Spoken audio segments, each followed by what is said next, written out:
النبی الامین صلی اللہ علیہ وسلم۔ مکتبۃ المدینہ پیش کر رہا ہے دو بے مثال پروڈکٹس KI-19 کنز ایمان قرآن پاک، ترجمہ کنز ایمان، تفسیر خزائن العرفان کے ساتھ شادی، جہیز اور دیگر خاص مواقع کے لیے ایک یادگار تحفہ۔ دوسرا تحفہ KI-786 پریمیم گفٹ باکس کے ساتھ۔ اس قرآن پاک کی نمایاں خصوصیت یہ ہے اس کے ذریعے ہر ایک قرآن کریم کو بآسانی سمجھا جا سکتا ہے۔ یہ دونوں تحائف زندگی بھر کا سرمایہ ہے۔ آج ہی مکتبۃ المدینہ کی کسی بھی برانچ سے طلب کریں یا آن لائن آرڈر کریں۔ مکتبۃ المدینہ صلی اللہ کہتے کہتے کھلے آنکھ صلی اللہ کہتے کہتے کھلے آنکھ صلی اللہ کہتے کہتے۔ الحمدللہ رب العالمین والصلاة والسلام علی خاتم النبیین، اما بعد فاعوذ باللہ من الشیطان الرجیم، بسم اللہ الرحمن الرحیم۔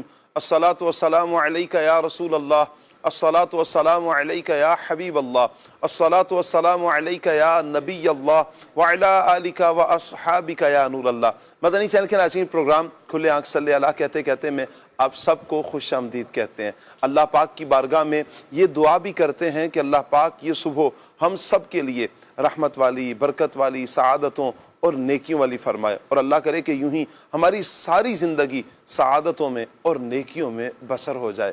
درود پاک کی فضیلت سنتے ہیں۔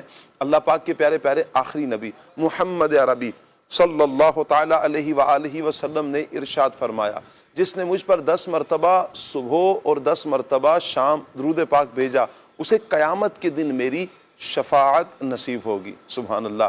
پیارے آقا صلی اللہ تعالیٰ علیہ وآلہ وسلم کی شفاعت پانے کے لیے نیت کیجئے کہ انشاءاللہ ہم نبی کریم صلی اللہ تعالیٰ علیہ وآلہ وسلم کی مبارک ذات پر زیادہ سے زیادہ انشاءاللہ درود پاک بھیجیں گے۔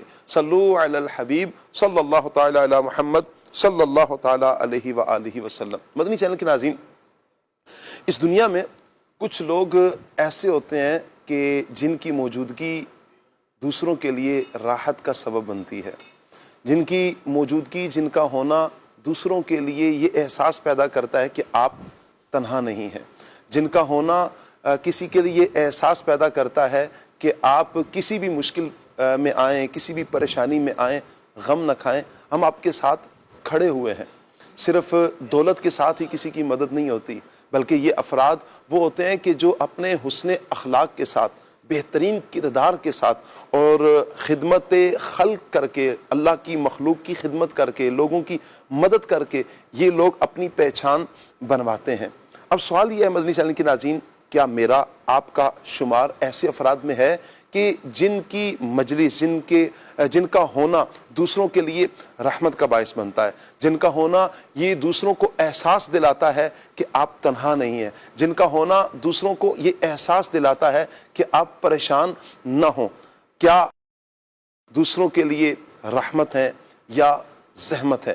دین اسلام وہ پیارا دین ہے کہ جو ہمیں یہ پیغام دیتا ہے۔ دین اسلام یہ ہمیں درس دیتا ہے کہ ایک بندہ مومن عبادت گزار بننے کے ساتھ ساتھ اللہ کا محبوب بنے اور اللہ کی مخلوق کی خدمت کرنے والا ہو، اللہ کی مخلوق کی مدد کرنے والا ہو، اللہ کے بندوں کی مدد کرنے والا ہو۔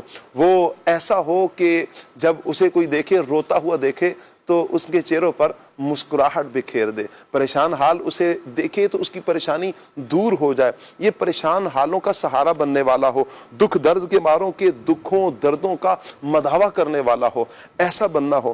دین اسلام مدنی چینل کے ناظرین ہمیں اس چیز کا درس دیتا ہے، اور نبی کریم صلی اللہ تعالیٰ علیہ وآلہ وسلم کی اگر ہم سیرت کا مطالعہ کرتے ہیں، پیارے آقا صلی اللہ تعالیٰ علیہ وآلہ وسلم کا اگر ہم مطالعہ کرتے ہیں، حضور علیہ الصلوۃ والسلام کی ساری زندگی کو اگر اٹھا کر پڑھیں تو میرے آقا صلی اللہ علیہ وآلہ وسلم غریبوں کے سہارا بنے، پریشان حالوں کی پریشانی کو دور کیا، بیواؤں کی سرپرستی فرمائی، یتیموں کے سر پہ ہاتھ رکھا، دست شفقت پھیرا، اور جو دکھ میں، درد میں، تکلیف میں مبتلا تھے، میرے آقا صلی اللہ علیہ وآلہ وسلم نے ان کے دکھوں کو دور فرمایا، ان کی تکالیف کو دور فرمایا، ان کی پریشانیوں کو دور فرمایا۔ اسلام اسی چیز کا ہمیں درس دیتا دیتا ہے۔ اور نبی کریم صلی اللہ تعالیٰ علیہ وآلہ وسلم کا وہ فرمان کیا کمال کا ہے کہ خیر الناس من ینفع الناس، لوگوں میں بہتر وہ ہے جو دوسروں کے لیے نفع بخش ہے، دوسروں کے لیے فائدہ مند ہے۔ مدنی چینل کے ناظرین، ہم اپنا شمار دیکھیں کہ میرا آپ کا شمار کن افراد میں ہے۔ کیا پیارے آقا صلی اللہ تعالیٰ علیہ وآلہ وسلم کے ان پیارے غلاموں میں شمار ہے کہ جو دوسروں کے لیے رحمت کا سبب بنتے ہیں، مدد کا سبب بنتے ہیں، دوسروں کے لیے مددگار بنتے ہیں، یا اس کے مخالف ہے؟ اللہ نہ کرے کہ اگر اس کے مخالف ہے تو ہمیں نبی کریم صلی اللہ تعالیٰ علیہ وآلہ وسلم کی سیرت کو اپنانا ہے۔ نبی کریم علیہ السلام کے کردار کو اپنائیں گے تو انشاءاللہ دونوں جہانوں میں اپنا بیڑا پار ہو جائے گا۔ آج کا ٹاپک رہے گا مددگار بنے۔ جی ہاں، اس ٹاپک پر آپ کیا کہنا چاہیں گے؟ آپ ہمیں کال کر سکتے ہیں، آپ ہمیں SMS بھی کر سکتے ہیں، کمنٹس بھی کر سکتے ہیں۔ اگر آپ واٹس ایپ کرنا چاہیں، وائس میسیج کرنا چاہیں، لکھ کے میسیج بھیجنا چاہیں، اسکرین پر آپ نمبر دیکھیں گے 0308262600 واٹس ایپ نمبر ہے ہمارا، اسے اپنے پاس محفوظ فرما لیں اور اس نمبر پر آپ ہمیں سوالات بھیج سکتے ہیں، وائس میسیج بھیج سکتے ہیں، کلام کی فرمائش بھیج سکتے ہیں۔ اللہ پاک سب کو برکتوں سے مالا مال فرمائے۔ پیارے پیارے بچوں کی ویڈیوز آپ نے بھیجنی ہے 9 بجے سے پہلے آپ ویڈیوز بھیجیں گے 0308262600 اس نمبر پر آپ نے ہمیں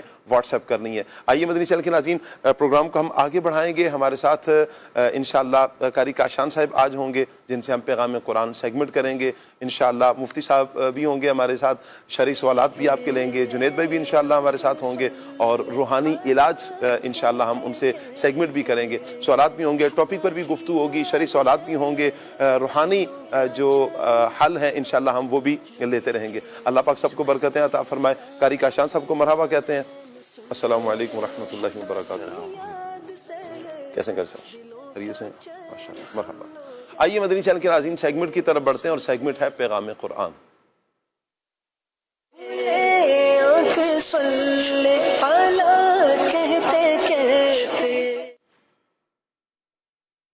اعوذ باللہ من الشیطان الرجیم، اللہ کی پناہ مانگتا ہوں میں شیطان مردود سے۔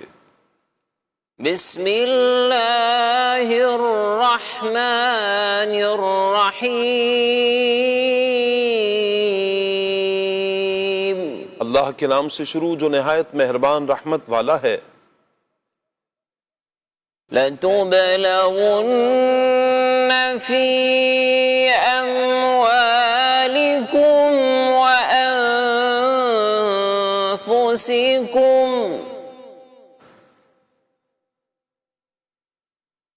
وَلَتَسْمَعُنَّ مِنَ الَّذِينَ أُوتُوا الْكِتَابَ مِنْ قَبْلِكُمْ وَمِنَ الَّذِينَ أَشْرَكُوا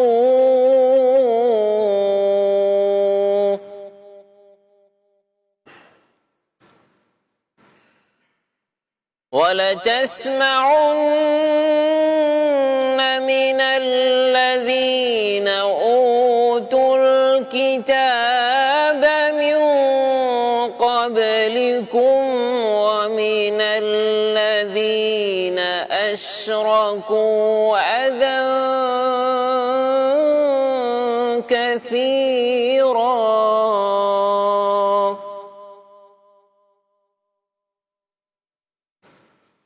وَإِن تَصْبِرُوا وَتَتَّقُوا فَإِنَّ ذَلِكَ مِنْ عَزْمِ الْأُمُورِ۔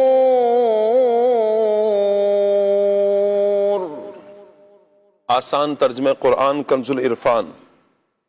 بے شک تمہارے مالوں اور تمہاری جانوں کے بارے میں تمہیں ضرور آزمایا جائے گا، اور تم ضرور ان لوگوں سے جنہیں تم سے پہلے کتاب دی گئی اور مشرکوں سے بہت سی تکلیف دہ باتیں سنو گے، اور اگر تم صبر کرتے رہو اور پرہیزگار بنو تو یہ بڑی ہمت کے کاموں میں سے ہے۔ یہاں فرمایا کہ لَتُبْلَوُنَّ، تم ضرور آزمائے جاؤ گے۔ مسلمانوں سے خطاب فرمایا گیا کہ تم پر فرائض مقرر ہوں گے، تمہیں حقوق العباد کی ادائیگی کرنی پڑے گی، زندگی میں کئی معاملات میں نقصان بھی اٹھانا پڑے گا، جان و مال کے کئی معاملات میں تکلیفیں برداشت کرنا ہوں گی، بیماریاں، پریشانیاں اور بہت سی قسم کی مصیبتیں یہ پیش آئیں گی، یہ سب تمہارے امتحان کے لیے ہوگا۔ لہٰذا اس کے لیے تیار رہنا اور اللہ پاک کی رضا اور اس کے ثواب پر نظر رکھ کر ان تمام امتحانات میں کامیاب ہو جانا، کیونکہ ان امتحانات میں انہی کے ذریعے ہی تو کھرے اور کھوٹے میں فرق کیا جاتا ہے، سچے اور جھوٹے میں امتیاز ظاہر ہوتا ہے۔ دنیاوی معاملات میں مشرکوں، یہودیوں، عیسائیوں سے تمہیں بہت سی تکلیفیں پہنچیں گی، ان معاملات میں اور زندگی کے دیگر تمام معاملات میں اگر تم صبر کرو، اللہ سے ڈرتے رہو اور پرہیزگاری اختیار کیے رکھو تو یہ تمہارے لیے نہایت بہتر ہے، کیونکہ یہ بہت بڑی ہمت کا کام ہے۔ ایک روایت میں حضرت ابو ہریرہ رضی اللہ تعالیٰ عنہ سے نبی کریم صلی اللہ علیہ وآلہ وسلم نے ارشاد فرمایا، اللہ تعالیٰ جس کے ساتھ بھلائی کا ارادہ فرماتا ہے تو اسے تکالیف میں مبتلا کرتا ہے۔ اللہ پاک سے ہم عافیت کا سوال کرتے ہیں۔ وَإِن تَصْبِرُوا وَتَتَّقُوا فَإِنَّ ذَلِكَ مِنْ عَزْمِ الْأُمُورِ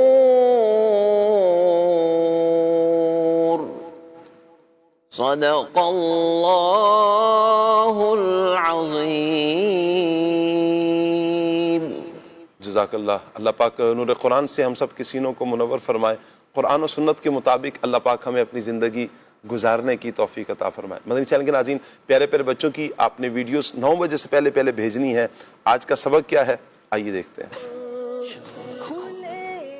آج کا سبق سوال ہمارے پیارے نبی صلی اللہ علیہ وآلہ وسلم کی ولادت باسعادت کس تاریخ کو اور کس مہینے میں ہوئی؟ سوال ہمارے پیارے نبی صلی اللہ علیہ وآلہ وسلم کی ولادت باسعادت کس تاریخ کو اور کس مہینے میں ہوئی؟ جواب ہمارے پیارے نبی صلی اللہ علیہ وآلہ وسلم کی ولادت باسعادت 12 ربیع الاول شریف کو ہوئی۔ جواب ہمارے پیارے نبی صلی اللہ علیہ وآلہ وسلم کی ولادت باسعادت 12 ربیع الاول شریف کو ہوئی۔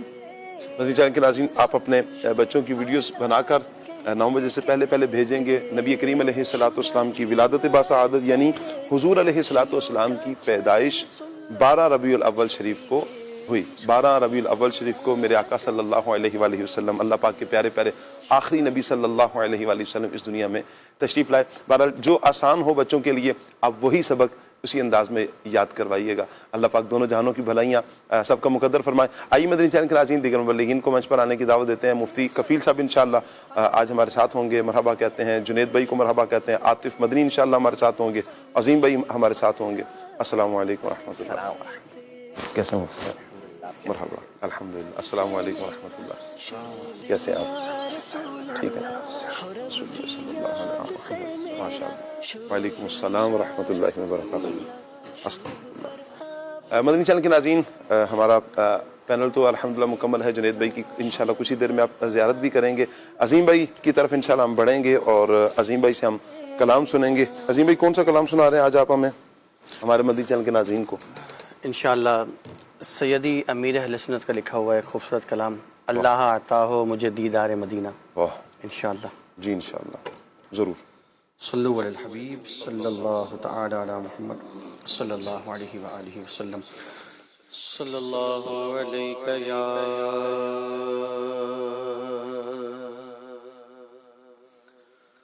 رسول اللہ،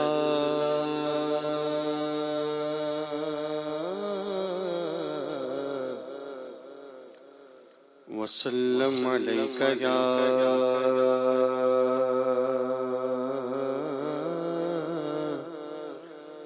حبیب اللہ،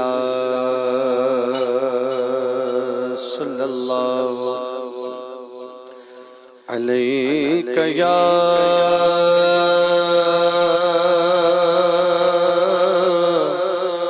رسول اللہ،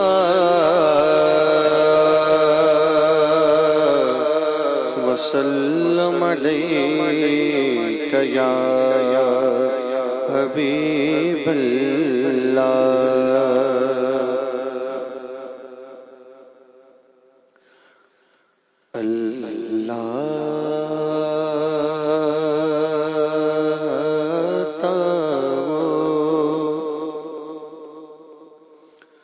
مجھے دیدار مدینہ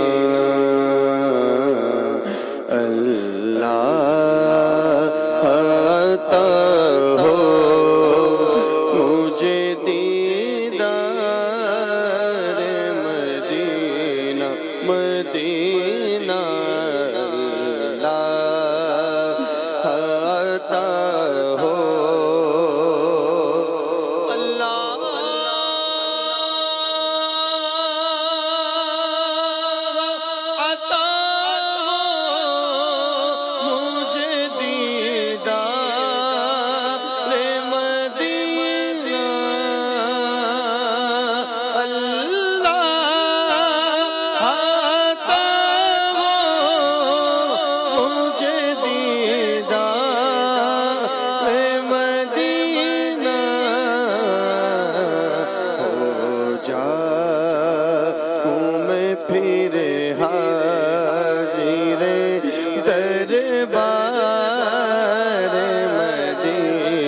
مدینہ ہو جا میں پھر حاضر دربار مدینہ مدینہ اللہ عطا ہو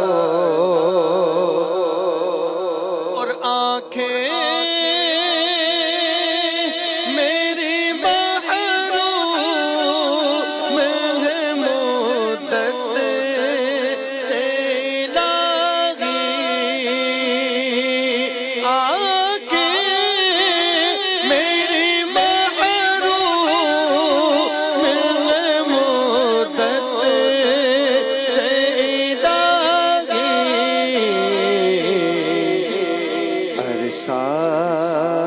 ہوا دیکھا نہیں گلزار مدینہ مدینہ عرصہ ہوا دیکھا نہیں گلزار مدینہ مدینہ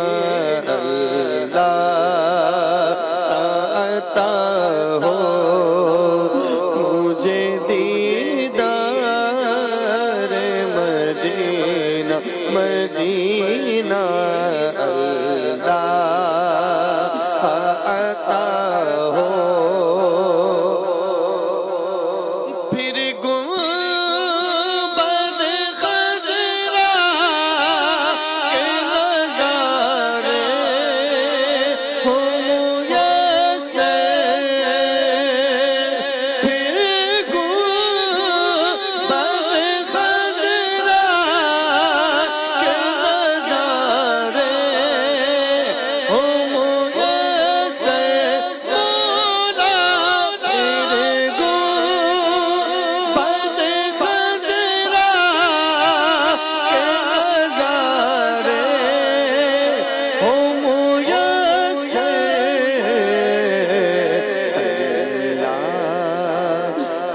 دکھا دے مجھے انوار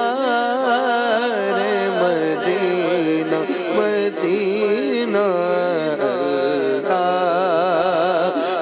دکھا دے مجھے انوار مدینہ مدینہ اللہ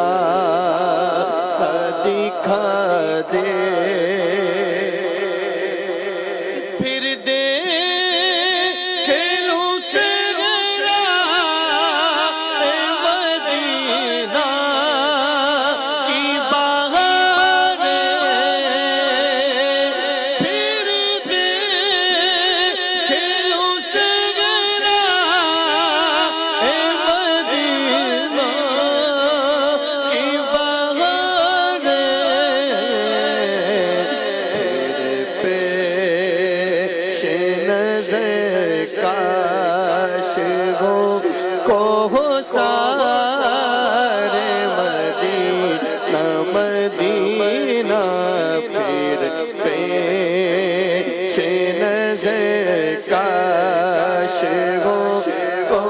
سار مدینہ مدینہ اللہ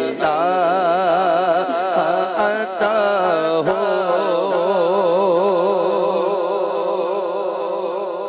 یا رب دل عطار پہ چھائی ہے اداسی یا رب دل عطار پہ چھائی ہے اداسی کر شاد دکھا کر اسے گلزار مدینہ مدینہ کر شاد دکھا کر اسے گلزار مدینہ مدینہ عطا ہو مجھے دیدار مدینہ مدینہ ہو جاؤں میں پھر حاضر دربار مدینہ مدینہ اللہ عطا ہو مجھے دیدار مدینہ. آمین آمین اللہم یا رب آمین. اللہ پاک تمام عاشقان رسول کو جو تڑپ رکھتے ہیں پیارے آقا صلی اللہ علیہ وآلہ وسلم کے دربار گوہربار کی، اللہ پاک زیارت نصیب فرمائے. مدینہ پاک کی گلیوں کا ذرا تصور کریں مدنی چینل کے ناظرین. یہ وہ مدینہ پاک کی گلیاں ہیں کہ جہاں پر خیر ہی خیر ہے. یہ وہ مدینہ پاک کی گلیاں ہیں جہاں پر رحمت ہی رحمت ہے. یہ وہ مدینہ پاک کی گلیاں ہیں کہ جہاں پر کرم ہی کرم بٹتا ہے. اور اگر ہم آج سے تقریباً 1400-1500 سال پیچھے زمانے کی طرف اگر نظر اٹھاتے ہیں، جب پیارے آقا صلی اللہ علیہ وآلہ وسلم نے اس مدینہ پاک میں اپنے مبارک قدم رکھے، اسے برکتوں سے نوازا. یہ یثرب تھا، یثرب سے مدینہ بنا، مدینہ الرسول بنا، دارالشفا بنا، یہ طیبہ بنا، طابہ بنا. اسے کئی ایک ناموں سے جانا جاتا ہے مدینہ منورہ کو. سبحان اللہ.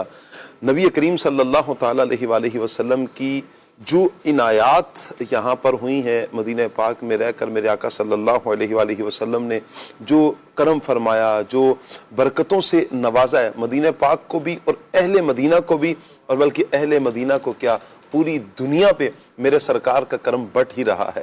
آج تک سرکار دو عالم صلی اللہ علیہ وآلہ وسلم کا کرم بٹ رہا ہے، مل رہا ہے. مدینہ پاک کا فیضان وللہ الحمد مل ہی رہا ہے. میں مدنی چینل کے ناظرین جس طرف توجہ دلانا چاہ رہا ہوں، جو ہمارا ٹاپک بھی ہے، حضرت عمر رضی اللہ تعالیٰ عنہ مسلمانوں کے دوسرے خلیفہ ہیں، اور آپ کا کردار دیکھیں کیا عالی شان کردار کے مالک ہیں کہ آپ کی زندگی کے کئی ایک پہلو ملتے ہیں کہ آپ رحمۃ اللہ تعالیٰ علیہ ایک مرتبہ دیکھا کہ ایک جھونپڑی سے کسی کے کراہنے کی آواز آ رہی ہے، کسی خواتین عورت کے، اور باہر آدمی بڑا پریشان حال، کبھی دائیں جاتا ہے کبھی بائیں جاتا ہے. تو حضرت عمر رضی اللہ تعالیٰ عنہ مسلمانوں کے دوسرے خلیفہ ان کے پاس جاتے ہیں اور جا کر ان سے وجہ پوچھتے ہیں. انہوں نے بتایا کہ ہم تو یہ شہر اپنا نہیں ہے، ہم تو باہر سے آئے ہوئے ہیں. اور گھر والوں کا بتایا کہ وہ یعنی ان کے ہاں ولادت کا سلسلہ ہے، تو ساتھ کوئی بھی نہیں ہے ہمارے. تو حضرت عمر رضی اللہ تعالیٰ عنہ آپ جاتے ہیں اور جا کر اپنی زوجہ سے بات کرتے ہیں اور ان کو لے کر آتے ہیں. اچھا، اب زوجہ تو اس عورت کے پاس چلی جاتی ہیں، اور ادھر وہ حضرت عمر رضی اللہ تعالیٰ عنہ سے باتیں کر رہا ہوتا ہے. حضرت عمر رضی اللہ تعالیٰ عنہ کے بارے میں پوچھتا ہے کہ سنا ہے کہ مسلمانوں کے جو خلیفہ ہیں وہ عمر ہیں. اچھا اسے معلوم نہیں ہے کہ یہی امیر المؤمنین ہے، یہی عمر رضی اللہ تعالیٰ عنہ نے کہا کہ بنا دیا، لوگوں نے بنایا ہے، یوں صحابہ کرام نے اتفاق کیا، اور پھر وہ اگلا سوال کرتا ہے، لگتا ہے پھر عمر تو یوں عیش و آرام میں ہوں گے، یہ کرتے ہوں گے، یہ کرتے ہوں گے۔ حضرت عمر رضی اللہ تعالیٰ عنہ سنتے جا رہے ہیں، اللہ اکبر۔ اور جیسے ہی عورت آئی نا، اور یہ آپ کی زوجہ آئیں، اور آ کر انہوں نے کہا کہ حضور اے امیر المؤمنین، ان کو مبارکباد دیجئے کہ ان کے ہاں بیٹے کی ولادت ہوئی ہے۔ اب وہ ایک دم سامنے آتا ہے، ہاتھ جوڑتا ہے، کہا حضور آپ امیر المؤمنین ہیں۔ آپ دیکھیں کہ اپنا آپ بتایا نہیں، لیکن مدد کے لیے آپ تیار رہے۔ ایک طرف مدد ہے، یعنی کہ وہ تو کوئی بھی بات کر رہے تھے نا، ممکن ہے کہ اس وقت وہ ناگوار بھی گزر رہی ہوتی، لیکن آپ نے ان کی اس بات کی طرف توجہ نہیں کی، بلکہ آپ نے ان کی طرف شفقت ہی فرمائی، کرم ہی فرمایا، چونکہ یہ فیضان نبی کریم صلی اللہ علیہ وآلہ وسلم کا۔ اس طرح کے کئی ایک واقعات جو رات کو آپ جا رہے ہیں اور ایک گھر سے رونے کی آواز آتی ہے، کھانے کے لیے نہیں ہے، آپ وہاں پر مدد فرماتے ہیں، کئیوں کی مدد۔ صحابہ کرام کی زندگیاں، اہل بیت اطہار کی زندگیاں دیکھیں، گھر میں کھانے کے لیے کچھ نہیں ہے، روزہ رکھا ہوا ہے، اور افطار کے لیے کچھ معمولی سا سامان ہے، اور ادھر سے سائل آ کر صدا لگاتا ہے تو آپ اٹھا کر وہ بھی اللہ کی راہ میں صدقہ کرتے ہیں، مدد کرتے ہیں، مددگار بنتے ہیں۔ اللہ اکبر۔ تو آج یہی صحابہ کرام کی زندگیوں کا اگر ہم پہلو لیں، اہل بیت اطہار کی زندگیوں سے اگر ہم درس حاصل کریں، تو مدنی چینل کے ناظرین یقیناً ہمیں یہ بڑا پیارا ایک پیغام ملتا ہے کہ ہم ایک دوسرے کی مدد کریں، مددگار بنیں گے تو انشاءاللہ اللہ نے چاہا تو ہمارے معاشرے میں ایک امن قائم ہوگا، کہ جس وقت کوئی دکھ درد کا مارا، کوئی کسی تکلیف میں ہے، کسی پریشانی میں ہے، بجائے اس کے کہ آپ تماشائی بنیں، اور اس کی یا تو بساؤ کا ہوتا ہی ہوں کہ تماشائی بنا جاتا ہے، یا مجبوری کا فائدہ اٹھایا جاتا ہے، اور تیسری قسم کے وہ افراد ہوتے ہیں کہ جو مدد کرنے والے بنتے ہیں۔ اچھے افراد تو وہی ہیں کہ جو مددگار بنتے ہیں۔ دین اسلام ہمیں دوسروں کے ساتھ تعاون کرنے کے حوالے سے، دوسروں کے حوالے سے مدد کرنے کے حوالے سے ترغیب بھی دلاتا ہے۔ شریعت مطہرہ نے قرآن و حدیث میں کئی اس طرح کی روایات بھی ہمیں ملتی ہیں، قرآن پاک کی آیات بھی ہمیں ملتی ہیں، پیغام بھی ملتا ہے، اور اہمیت کو کہ دوسروں کی مدد کی جائے، اس کی اہمیت کو بھی دین اسلام، شریعت مطہرہ اجاگر کرتی ہے۔ میں انشاءاللہ اسی سوال کو مفتی صاحب کی طرف بڑھاؤں گا کہ دین اسلام میں دوسروں کے ساتھ جو تعاون کیا جاتا ہے، مدد کیا جاتا ہے، اس کی اہمیت کو دین اسلام نے کس انداز میں بیان فرمایا ہے؟ بسم اللہ الرحمن الرحیم۔ اللہ کریم نے قرآن مجید میں ارشاد فرمایا، والمؤمنون والمؤمنات بعضهم اولیاء بعض، کہ مومن مرد اور عورتیں آپس میں ایک دوسرے کے ولی ہیں، مددگار ہیں۔ جی۔ اس طرح یأمرون بالمعروف وینہون عن المنکر، کہ آپس میں بھلائی کا حکم دیتے ہیں اور بری بات سے روکتے ہیں۔ واہ۔ ایک اور مقام پر تعاون سے متعلق، مدد سے متعلق اللہ کریم نے ارشاد فرمایا، وتعاونوا علی البر والتقوی ولا تعاونوا علی الاسم والعدوان، کہ بھلائی اور نیکی کے کام پر ایک دوسرے کی مدد کرو، اور برائی اور زیادتی کے کام پر ایک دوسرے کی مدد نہ کرو۔ نبی کریم صلی اللہ تعالیٰ علیہ وآلہ وسلم کی تعلیمات کی طرف جو ہے وہ ہم نظر کریں تو آپ علیہ السلام نے بھی نہ صرف لوگوں کی مدد کی، بلکہ جنہوں نے مدد کی ان کے لیے ثواب کی بھی بشارت دی۔ جی۔ چنانچہ ایک غزوے میں ایک صحابی حضور کی بارگاہ میں حاضر ہوئے، جی۔ عرض کی یا رسول اللہ مجھے سواری دے دیجئے، میرے پاس سواری نہیں۔ تو آپ صلی اللہ علیہ وسلم نے ارشاد فرمایا کہ میرے پاس تو سواری نہیں ہے۔ اتنے میں ایک شخص جو ساتھ ہی کھڑا ہوا تھا، اس نے کہا یا رسول اللہ میں ان کو فلاں کا بتا دیتا ہوں، یہ ان کے پاس جائیں گے تو وہاں سے سواری مل جائے گی۔ تو وہ بتا دیتے، وہ شخص جو ہے وہ جاتا ہے ان کے پاس، وہ جا کے سواری لے آتا ہے۔ واہ۔ تو پھر نبی کریم صلی اللہ تعالیٰ علیہ وسلم نے ارشاد فرمایا کہ جو کسی کو کسی بھلائی کے کام پر اس کی رہنمائی کرے تو اسے بھی اس کام کے کرنے والے کی طرح ثواب ملے گا۔ واہ۔ یعنی اس شخص نے سواری تو نہیں دی، لیکن اس کو جس سے سواری مل سکتی تھی اس نے اس کی طرف اس کی رہنمائی کی، تو گویا کہ اس کو سواری دینے والے کی طرح جو ہے وہ ثواب ملے گا۔ تو اس سے یہ پتہ چلا کہ نیک کام پر، بھلائی کے کام پر ایک دوسرے کی مدد کرنا یہ ایک اتنا اچھا عمل ہے کہ بسا اوقات آپ وہ کام نہیں کر پاتے، لیکن آپ صرف اس کی جو مدد کر دیتے ہیں تو آپ کو حقیقتاً وہ کام کرنے والے کا ثواب مل جاتا ہے۔ کیا بات ہے۔ اچھا، پھر جو قرآن نے واضح اصول بیان کر دیا کہ مدد تو کرنی ہے مگر کس پر کرنی ہے؟ بھلائی اور تقوی پر. واہ. برائی اور زیادتی کے کاموں پہ مدد نہیں کرتی. تو معاشرے کے اندر ہم دیکھتے ہیں کہ فی زمانہ لوگ ایک دوسرے کی بسا اوقات مدد کر بھی رہے ہوتے ہیں جی. اور کئی جگہوں پہ نفسا نفسی کا عالم ہوتا ہے کہ کوئی کسی کی مدد کرنے کو تیار نہیں بھی ہوتا. لیکن جہاں لوگ مدد کرنے کی طرف جا رہے ہوتے ہیں تو وہاں بھی وہ اس چیز کو نہیں دیکھ رہے ہوتے کہ یار یہ اس چیز میں اس کی مدد کرنا یہ اس کی آخرت کے لیے بہتر ہے یا نہیں. جی. وہاں پہ لوگ فقط انسانیت کو سامنے رکھ کر جو ہے وہ مدد کر رہے ہیں. اب چاہے وہی چیز اس کی جو ہے وہ بلکہ اوورآل اگر مجموعی طور پہ بات کریں کہ معاشرتی طور پر انسانیت کو تباہی کی طرف لے جانے والی ہے تو اس میں آپ انسانیت کی مدد نہیں کر رہے ہوتے بلکہ انسانیت کو دھکا دے کے گرا ہی رہے ہوتے ہیں گڑھے کے اندر.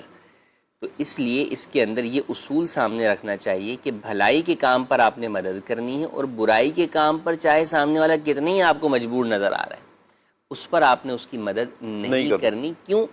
کیونکہ مومن کا ہر کام اس کا بنیادی مقصد جو ہے وہ اللہ اور اس کے رسول کی رضا ہے. کیا بات ہے. لہٰذا اگر مدد بھی اللہ اور اس کی رسول کی رضا کے لیے آپ کریں گے تو وہ آپ کے لیے ثواب کا باعث ہوگی. لیکن اگر آپ مدد تو کر رہے ہیں آپ کو لگ رہا ہے کہ یہ کام یار اس کے لیے جو ہے وہ اچھا ہے لیکن دوسری جانب وہی چیز اس شخص کو اگرچہ دنیا میں بظاہر تو فائدہ پہنچا رہی ہے لیکن آخرت میں اس کو جہنم کی طرف لے کر جا رہی ہے. اس کی میں چاہوں گا کہ مثال بھی وضاحت ہو جائے نا تاکہ یہ تھوڑا سا مزید آسان ہو جائے ہمارے لیے سمجھنا. کئی مثالیں اس کی معاشرے کے اندر جو ہے وہ عام ہے کہ ہم مدد کی جب بات کرتے ہیں دیکھیں فی زمانہ کئی جگہوں کے اوپر آپ کو ڈاکومنٹیشن چاہیے ہوتے ہیں ضامن کے طور پر. ٹھیک ہے، آپ مکان جو ہے وہ لے رہے ہیں رینٹ پر لے رہے ہیں یا آپ جناب جو ہے وہ خرید رہے ہیں یا آپ جو ہے وہ مکان جو ہے وہ لون کے اوپر جو ہے وہ لے رہے ہیں تو کئی جگہوں پر ہوتا ہے کہ بھئی گواہ جو ہے وہ آپ بن جائیں. جی. ٹھیک ہے. اچھا، اسی طریقے سے بہت سارے کاروباری معاہدے ہوتے ہیں جن کے اندر ہوتا ہے کہ یار جو ہے وہ مارکیٹ کے اندر گواہ بن جائیں یا جناب جو ہے وہ آپ ضامن جو ہے وہ بن جائیں. تو اب لوگوں کے ذہنوں میں یہ آتا ہے کہ یار غریب آدمی ہے بھلا ہو جائے گا چلے جناب جو ہے وہ بن جاتا ہوں کیا مسئلہ ہے. جان پہچان نہیں بھی ہوتی تو بھی لوگ یوں کہہ دیتے ہیں کہ چلو یار محلے میں نیا آیا ہے تو چلو کوئی مل نہیں رہا تو چلو ہم ہی جو ہے وہ اس کی ضمانت جو ہے وہ دے دیتے ہیں. اب اگر وہ ایگریمنٹ ناجائز ہے اس ایگریمنٹ میں ناجائز شیکیں شامل ہیں تو اب اگر آپ اس ایگریمنٹ کے اوپر گواہ بن رہے ہیں یا آپ اس میں ضامن بن رہے ہیں تو آپ گناہ پر مدد کر رہے ہیں. جی. اسی طریقے سے کوئی شخص جو ہے وہ سود کے اوپر جو ہے وہ گھر لے رہا ہے یا سود کے اوپر گاڑی لے رہا ہے یا اور کوئی سودی معاہدہ کر رہا ہے آپ اس کے اندر جو ہے وہ گواہ بن رہے ہیں ضامن بن رہے ہیں تو حدیث پاک میں فرمایا کہ لعن اللہ آکل الربا موکلہ کاتبہ شاہدیہ وہم سواء کہ اللہ نے سود کھانے والے پر کھلانے والے پر لکھنے والے پر گواہ بننے والے پر لعنت فرمائی اور یہ سارے برابر ہیں اس لعنت میں. تو یہ جو ہے وہ مثال ہے. اچھا، اسی طریقے سفارش بھی آ جائے گا مفتی صاحب یہ جو سفارش کر رہے ہوتے ہیں بسا اوقات اور وہ بھی پتہ ہے کہ یہ اس کا اہل نہیں ہے. دیکھیں قرآن میں فرمایا من یشفع شفاعۃ حسنۃ یکن لہ نصیب منها ومن یشفع شفاعۃ سیئۃ یکن لہ نصیب منها. جی. جو اچھی سفارش کرے گا تو اس کا اس میں سے حصہ ہے اور جو بری سفارش کرے گا اس کا اس میں سے حصہ ہے. تو آپ کسی نااہل کو جو ہے وہ عہدے پر بٹھانے کے لیے سفارش کر رہے ہیں تو اس کی آگے جتنی نااہلی جو ہے وہ معاشرے کو تباہ و برباد کرے گی اس میں آپ کا حصہ موجود ہے. ہاں کسی اچھے شخص کے لیے آپ کر رہے ہیں تو اس کا بھی جو ہے وہ فائدہ موجود ہے. اچھا، مدد کی مثالیں بہت چھوٹی چھوٹی بھی بسا اوقات ہوتی ہیں. جیسے یار ہمارا کیبل نہیں آ رہا آپ کیبل لگا دیں. جی. ٹھیک ہے، آپ کو پتہ ہے کہ انہوں نے دیکھنے ہی فلمیں ڈرامے. جی. ٹھیک ہے، تو یہ جو ہے وہ ناجائز یہ مثال ہو گئی. اچھا آج کل تو یہ ہاں وائی فائی دے دیں ہاٹ اسپاٹ دے دیں. اس نے گیم کھیلنا ہے یا اس نے جو ہے وہ موویز جو ہے وہ دیکھنی ہے. جی. تو اب آپ بولے یار بچے ہی تو ہے چلیں کیا ہے مدد ہی کر دیں یار. ٹھیک ہے، تو یہ ناجائز جو ہے وہ آپ کی مدد ہے. اچھا، اسی طرح آپ دیکھیں کہ ماہ رمضان المبارک میں پانی پلانے کو منع کیا گیا غیر روزے دار کو جس کے بارے میں آپ کو یہ پتہ ہے کہ اس نے کسی عذر شرعی کی بنا پہ روزہ نہیں چھوڑا. اب پانی پلانا کتنا ثواب کا کام بالکل، لیکن وہی کام آپ کے لیے گناہ کا بن جاتا ہے تعاون علی الاسم کی وجہ سے. اور یہ معاشرے میں ہمارے عام ہے. بہت سارے لوگ ہیں جو اکٹھے ہوتے ہیں اور جو جناب والا وہ جو ہے وہ روزہ چھوڑ رہے ہوتے ہیں لیکن وہ آ کے پانی کا سوال کر رہے ہوتے ہیں جی. اور آگے سے وہ فضائل بھی سنا رہے ہوتے ہیں یار تم پانی سے منع کر رہے ہو. اگر کوئی منع کر دے تو اولاً تو معاشرے میں اتنا وہی نہیں ہے نا، لوگوں کو پتہ ہی نہیں ہے. وجہ یہ کہ ہم نے مدد کو اپنے پس منظر میں دیکھا ہوا ہے کہ یار ہمیں یہ چیز مدد لگ رہی ہے سامنے والے. کتنا پیارا شریعت مطہرہ کا اصول ہے اگر اس اصول کو اگر سامنے رکھ لیا جائے جو ابھی آپ نے بیان بھی فرمایا قرآن پاک کی آیت، نیکی اور بھلائی کے کاموں پہ مدد اور کرنی ہے، برائی سے جو ہے وہ آپ کو جو ہے وہ روکنا ہے. روکنا ہے. تو اب وہی پانی جو ثواب کا کام ہے، اور رمضان کے اندر آپ دیکھیں کہ جو پانی سے افطار کرا دے تو جی. اس کو اس کا روزے دار کے برابر ثواب مل جاتا ہے. جی لیکن وہی روزے کی حالت میں وہ پانی اس غیر روزے دار کو پلانا جو روزہ خور ہے، بغیر عذر شرعی کے روزہ چھوڑتا ہے، وہ حرام ہے آپ کے لیے، گناہ ہے آپ کے لیے. اللہ اکبر. تو یوں اور بہت ساری مثالیں معاشرے کے اندر آپ دیکھیں کہ عام ہیں. کئی دفعہ ہوتا ہے کہ جناب آفیسز کے اندر کسی اور کا کام کرنا ہے، جی آپ بولتے ہیں یار میں ہیلپ کر دیتا ہوں، ٹھیک ہے. اب حالانکہ آپ کو پتہ ہے کہ وہ چیٹ کر رہا ہے، وہ اپنے آفیسر کو یا اپنے بڑے شخص کو یا اسکول کے اندر کالج کے اندر آپ کسی دوسرے کا ہوم ورک کر رہے ہیں، جی بہت زیادہ ہمدردی سے، زیادہ یار یہ بچے کو آتا نہیں، چلے میں کر دیتا ہوں. لیکن آپ یہ دیکھیں کہ آپ اس کے لیے کتنے تباہ کن جو ہے وہ چیز کا باعث بن رہے ہیں کہ اگر آپ آج اس کو ہوم ورک کرتے رہیں گے تو کیا اس کو کبھی وہ چیز آئے گی کرنا؟ نہیں آئے گی. تو آپ اس کے پاؤں پہ کلہاڑی مار رہے ہیں جس کا آپ کو خود جو ہے وہ اندازہ جو ہے وہ نہیں ہے. اور بڑی محبت سے کلاڑی مار رہے ہیں کیونکہ محبت جتلا رہے ہوتے ہیں نا، اگر پیار بہت ہے. یہ اور اس طرح کی کئی مثالیں جو ہے وہ آپ دیکھیں معاشرے کے اندر ہیں کہ ہم اپنے طور پہ یہ سمجھ رہے ہوتے ہیں. جیسے بڑی پیاری مثال علماء نے بیان فرمائی کہ اگر کوئی شخص آپ کے سے جو ہے وہ مندر یا بت خانے یا کسی بھی ایسی ناجائز جگہ کا راستہ پوچھے تو وہ بتانا بھی جائز نہیں آپ کو. یہ بھی مدد ہے. ہاں وہاں سے واپس نکل رہا ہے اور اب اپنے گھر کا راستہ پوچھتا ہے جی تو وہ بتانا جائز ہے آپ کے لیے. وہ اس کے لیے ایک اعتبار سے یوں مدد ہے کہ چلیں یار آپ ایک مسلمان کی جو ایک انسان کی مدد کر رہے ہیں، اگر غیر مسلم بھی وہ ہے بالفرض. اچھا اسی طرح آپ دیکھیں کہ نیکی کے اعتبار سے آپ دیکھیں تو کئی لوگ عام طور پہ ہوتا ہے نا پوچھ رہے ہوتے ہیں یار جمعہ کتنے بجے ہیں یہاں پر. جی کئی مسافروں کو یہ ہوتا ہے. جی اچھا اسی طرح لوگ مسجد کا پوچھ رہے ہوتے ہیں کہ یار جو ہے وہ مسافر جو ہوتے ہیں کہ کسی جگہ رکے کہ یار یہاں پہ نماز پڑھنی ہے، مسجد کدھر ہے. اب یہ آپ کی نیکی کے اوپر مدد ہے جی کہ آپ ان کو بتائیں کہ یار مسجد ادھر ہے، یا جمعے کی نماز دیکھیں یہاں تو ہو گئی ہے لیکن آگے والی مسجد میں آپ چلے. اچھا اب یہ اس نے پوچھا جمعے کی نماز، آپ نے کہا یہاں ہو گئی. یہ کوئی آپ نے مدد نہیں کی. اور ایک یہ کہ آپ اس کو ساتھ میں مدد بھی یہ بتا دیں کہ یار یہاں ہو گئی ہے لیکن یہ تھوڑا سا آگے مسجد ہے، یہاں پہ تو 1:30 بجے ہو گئی ہے، وہاں 2 بجے آپ وہاں چلے جائیں. یہ ہے مدد کی خوبصورت ترین جو کیا بات کہ آپ نے زبردست. اس کو آگے کے لیے نماز کے لیے ایک آسانی کی صورت فراہم جو ہے وہ کیا بات ہے مفتی. اسی طرح کچھ چیزیں یوں مدد کی ہوتی ہیں کہ مارکیٹ میں کئی دفعہ ایسا ہوتا ہے کہ وضو کرنا ہوتا ہے، خواتین کی بیچاریوں کو بڑے مسائل ہوتے ہیں کہ جگہ نہیں ہوتی، وہاں پہ آپ نے دکان سے پانی کی فراہمی جو ہے وہ دے دی. کئی کہ آپ جو ہے وضو کر لیجئے. اسی طرح کئی جگہ کے اوپر نماز کی جگہ نہیں مل رہی ہوتی جی تو وہاں پہ آپ نے اپنی جگہ اپنی دکان میں کسی کو جائے نماز بچھا کے دے دی کہ یار آپ نماز جو ہے وہ یہاں پر جو ہے وہ پڑھ لیں. جی تو یوں کئی مثالیں جو ہے وہ ہو سکتی ہیں جس کے اندر آپ جو ہے وہ سامنے والے کی مدد کر کر جو ہے وہ اس کے اس عمل کا ثواب گویا کہ حاصل کر لیتے ہیں. زبردست. حدیث میں فرمایا دال علی الخیر کفاعلہ، کہ خیر پر رہنمائی کرنے والا اس کے کرنے والے کی مثل ہے. جی تو اس کو وہی ثواب جو ہے وہ مل جاتا ہے. تو یوں ہمیں جو ہے وہ دیکھنا چاہیے کہ ہم مدد کس چیز پر کس کی کر رہے ہیں. گناہ کے اوپر مدد کی مثالیں میں آپ کو کہوں اتنی ہیں کہ اس کا شمار ہی نہیں ہے فی زمانہ. اب جیسے کئی چیزوں میں یہ ہوتا ہے کہ یار وہ میرا گیم نہیں چل رہا، ذرا یہ بتانا ہی کیسے جو ہے وہ چلے گا، ٹھیک ہے میری جو ہے وہ فلاں آئی ڈی جو ہے وہ کام نہیں کر رہی، ذرا وہ بتا دو. اب آپ کو پتہ ہے کہ اس نے یہ سارے کام گیم عام طور پہ ناجائز جو وہ ہوتے ہیں، اس میں میوزک بھی ہے، بے پردگی بھی ہے، پھر اس کا کھیلنے کا جس طرح ہمارے ہاں عام رواج ہے کہ جس میں نمازوں سے غفلت ساری چیزوں سے وہ گناہوں کی طرف جو ہے وہ لے جانے والا ہے. تو اب آپ اس میں دوستی یاری کے اندر جو ہے وہ محبت کے اندر آپ اس کو جو ہے وہ یہ جو ہے وہ کر کے جو ہے وہ دے رہے. اسی طرح جو آپ نے وائی فائی کی مثال دی، یہ تو ایک ایسا سمجھیں کہ تعاون اس میں کہ ہمارے معاشرے میں سبھی جگہ چل رہا ہے. جی کوئی کسی کے گھر پہ جاتا ہے تو جا کے سب سے پہلے آج کل کیا پوچھا جاتا ہے؟ وائی فائی کا پاسورڈ ہی جو ہے وہ پوچھا جاتا ہے. تو اب ہمیں بھی پتہ ہے کہ عام طور پہ جو آنے والے ہیں، اب مثلا آپ جائیں گے آپ پوچھیں گے تو سامنے والا یہی کہے گا کہ یار امام صاحب آئے ہیں تو امام صاحب نے کیا وائی فائی کے اوپر کرنا ہے، انہوں نے جو اپنے واٹس ایپ دیکھنے ہوں گے. جی لیکن جس کا آپ کو پتہ ہے آپ کا بھانجا بتیا جو ہر وقت جو ہے وہ موبائل کی ریلز میں ہی گھسا رہتا ہے جی تو اب وہ آ کے بول رہا ہے کہ ماموں جو ہے وہ پاسورڈ جو ہے وہ دے دیں. جی تو اب آپ حسن ظن کر لیں کتنا آپ نے کرنا ہے، صحیح ہو گیا. تو وہ ہوگا ہی نہیں آپ کے لیے بھی. تو اس میں اچھا بات وہی ہوتی ہے کہ ایسے وقت کے اندر ہم یہ سوچ رہے ہوتے ہیں کہ یار منع کروں گا نا برا لگ جائے گا. جی بھائی اس جگہ پہ آپ کو یہ سوچنا چاہیے، بڑی پیاری جو ہے وہ حدیث پاک بھی ہے کہ فرمایا کہ کسی بھی مخلوق کی اطاعت کرنا، خالق کی معصیت میں جائز نہیں ہے. اللہ عز و جل خالق و مالک ہے، اس کی نافرمانی میں آپ سوچیں یار اس کی بات مان لو، یہ نہیں. جی سب سے پہلے رب کی بات ہے. تو اب ذرا اسی کو اس پہلو سے سوچ لیں کہ یار کل قیامت میں اگر اللہ کریم نے مجھ سے یہ سوال کر لیا کہ تم نے یہ گناہ پہ مدد کیوں کی تھی، اچھا تو میں کیا جواب دے سکوں؟ وہ سب یوں ہوتا ہے کہ بسا اوقات نا بندہ کہہ بھی دیتا ہے بھائی میں تمہیں نہیں دوں گا، تم یہ ریلز دیکھو گے، تم گیم کھیلو گے، یا تم فلمیں ڈراموں کی طرف جاؤ گے، تو وہ آگے سے یقین بھی دلا رہا تھا نہیں ماموں میں نہیں دیکھوں گا، میں سچی توبہ کرتا ہوں، آپ ایک مرتبہ مجھے دے دیں.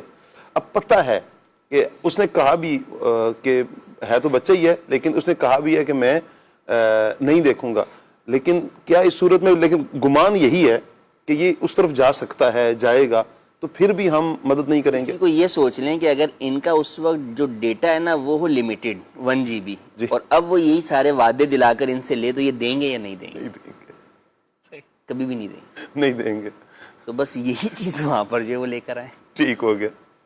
ٹھیک ہے، تو اپنی لمیٹیشنز کو یاد کریں. اگر ڈیٹا کی لمٹ یاد ہے نا آپ کو، تو اپنے اور رب کے درمیان کے جو بہت معاملات خوب مفتی ہیں صاحب، بہت اس چیز کی بھی لمٹ کو یاد رکھیں کہ میری لمٹ کیا ہے. جی. رب تعالیٰ نے مجھے کس لمٹ تک جو ہے وہ جانے کی اجازت دی. زبردست.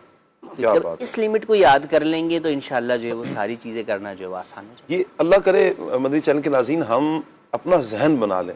بڑی بہت پیاری گفتگو مفتی صاحب نے فرمائی، یقین کریں بہت مزہ آیا. اور اصول جس وقت ہم اپنے ذہن میں رکھ لیں گے نا، اصول کہ نیکی اور بھلائی کے کاموں میں مدد کرنی ہے، برائی کے کام میں، گناہ کے کام میں کوئی مدد نہیں کرنی، کسی کا لحاظ نہیں رکھنا، نہ چھوٹے کا نہ بڑے کا. بالکل آپ اپنے آپ کو پیچھے کر لیں. بھائی آپ اپنی آخرت کو سامنے رکھیں نا، اپنی عاقبت کو سامنے رکھیں نا. کل اللہ کے حضور آپ نے حاضر ہونا ہے نا، آپ سے پوچھا جائے گا جناب جی آپ بتائیں آپ نے کیوں پاسورڈ دیا تھا، آپ نے کیوں وائی فائی دیا تھا. پوچھا جا سکتا ہے نا کہ بھائی آپ نے یہ مدد کیوں کی تھی، جبکہ آپ کو پتا تھا، آپ کو گمان تھا، غالب گمان تھا کہ یہ اس گناہ کی طرف جا سکتا ہے، یہ گناہ کر سکتا ہے. آپ نے کیوں مدد کی، اسے فلاں جگہ تک کیوں پہنچایا، اسے فلاں راستہ کیوں دکھایا، فلاں چیز کیوں دی آپ نے اس کو. کیا جواب ہوگا اس وقت آپ کے پاس؟ کوئی جواب نہیں ہوگا. اللہ نہ کرے اللہ پاک عافیت فرمائے کہ کسی ایک عمل کی وجہ سے اگر کوئی پھنس گیا، کہاں جائیں گے ادھر؟ کسے جا کر استغاثہ کریں گے؟ کسے جا کر کہیں گے کہ کوئی اس وقت ہماری مدد کرے؟ یقین کریں مدنی چینل کے ناظرین بہت نازک اور بہت حساس معاملہ یوں کہے کہ آخرت کا معاملہ ہے. اس کی حساسیت کو اپنے پیش نظر رکھیں. جب بندہ اس کی حساسیت کو اپنے پیش نظر رکھتا ہے تو پھر وہ کسی کی پرواہ نہیں کرتا. لومۃ لائم کا خوف کیے بغیر وہ اپنے یہ دیکھتا ہے کہ میرا اور میرے رب کا تعلق کیا ہے، مجھے میرے رب نے کیا حکم ارشاد فرمایا.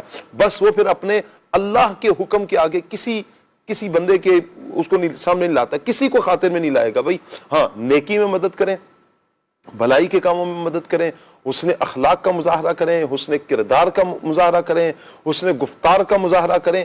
ہر اعتبار سے ایک اچھا مسلمان بن کر ہمیں سامنے رہنا ہے.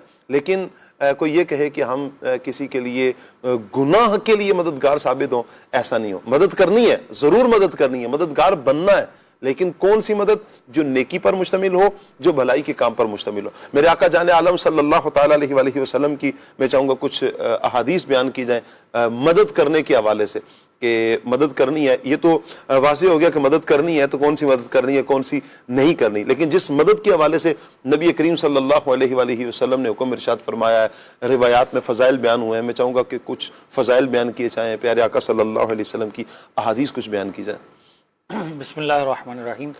آپ مفتی صاحب نے تو بڑی خوبصورت گفتگو فرمائی اس حوالے سے کہ کس کی مدد کرنی ہے اور کس کی نہیں کرنی، کن کاموں پر کرنی ہے. اور والحدیث طیبہ کے اندر نبی پاک صلی اللہ علیہ وسلم نے بے شمار حدیث ایسی ہیں جن کے اندر مسلمانوں کی مدد کے حوالے سے ترغیب ارشاد فرمائی گئی ہے، اور باقاعدہ اس کے فضائل بیان کیے گئے ہیں کہ کس انداز میں مدد کریں گے تو اللہ تبارک و تعالیٰ اس پر انعام کیا عطا فرمائے گا. جی حدیث پاک کا مضمون ہے، ارشاد فرمایا گیا کہ بندہ جب تک اپنے بھائی کی مدد میں رہتا ہے اللہ تبارک و تعالیٰ اس کی مدد فرماتا رہتا ہے. یعنی اب مدد کیا ہے؟ وہ بھلائی کے کاموں میں بھی ہو سکتی ہے، کسی بھی معاملے میں ہو سکتی ہے جو دینی اعتبار سے بہتر ہو، شرعاً جائز ہو، اس پر مدد کرنا اس کے یہ فضائل ہیں.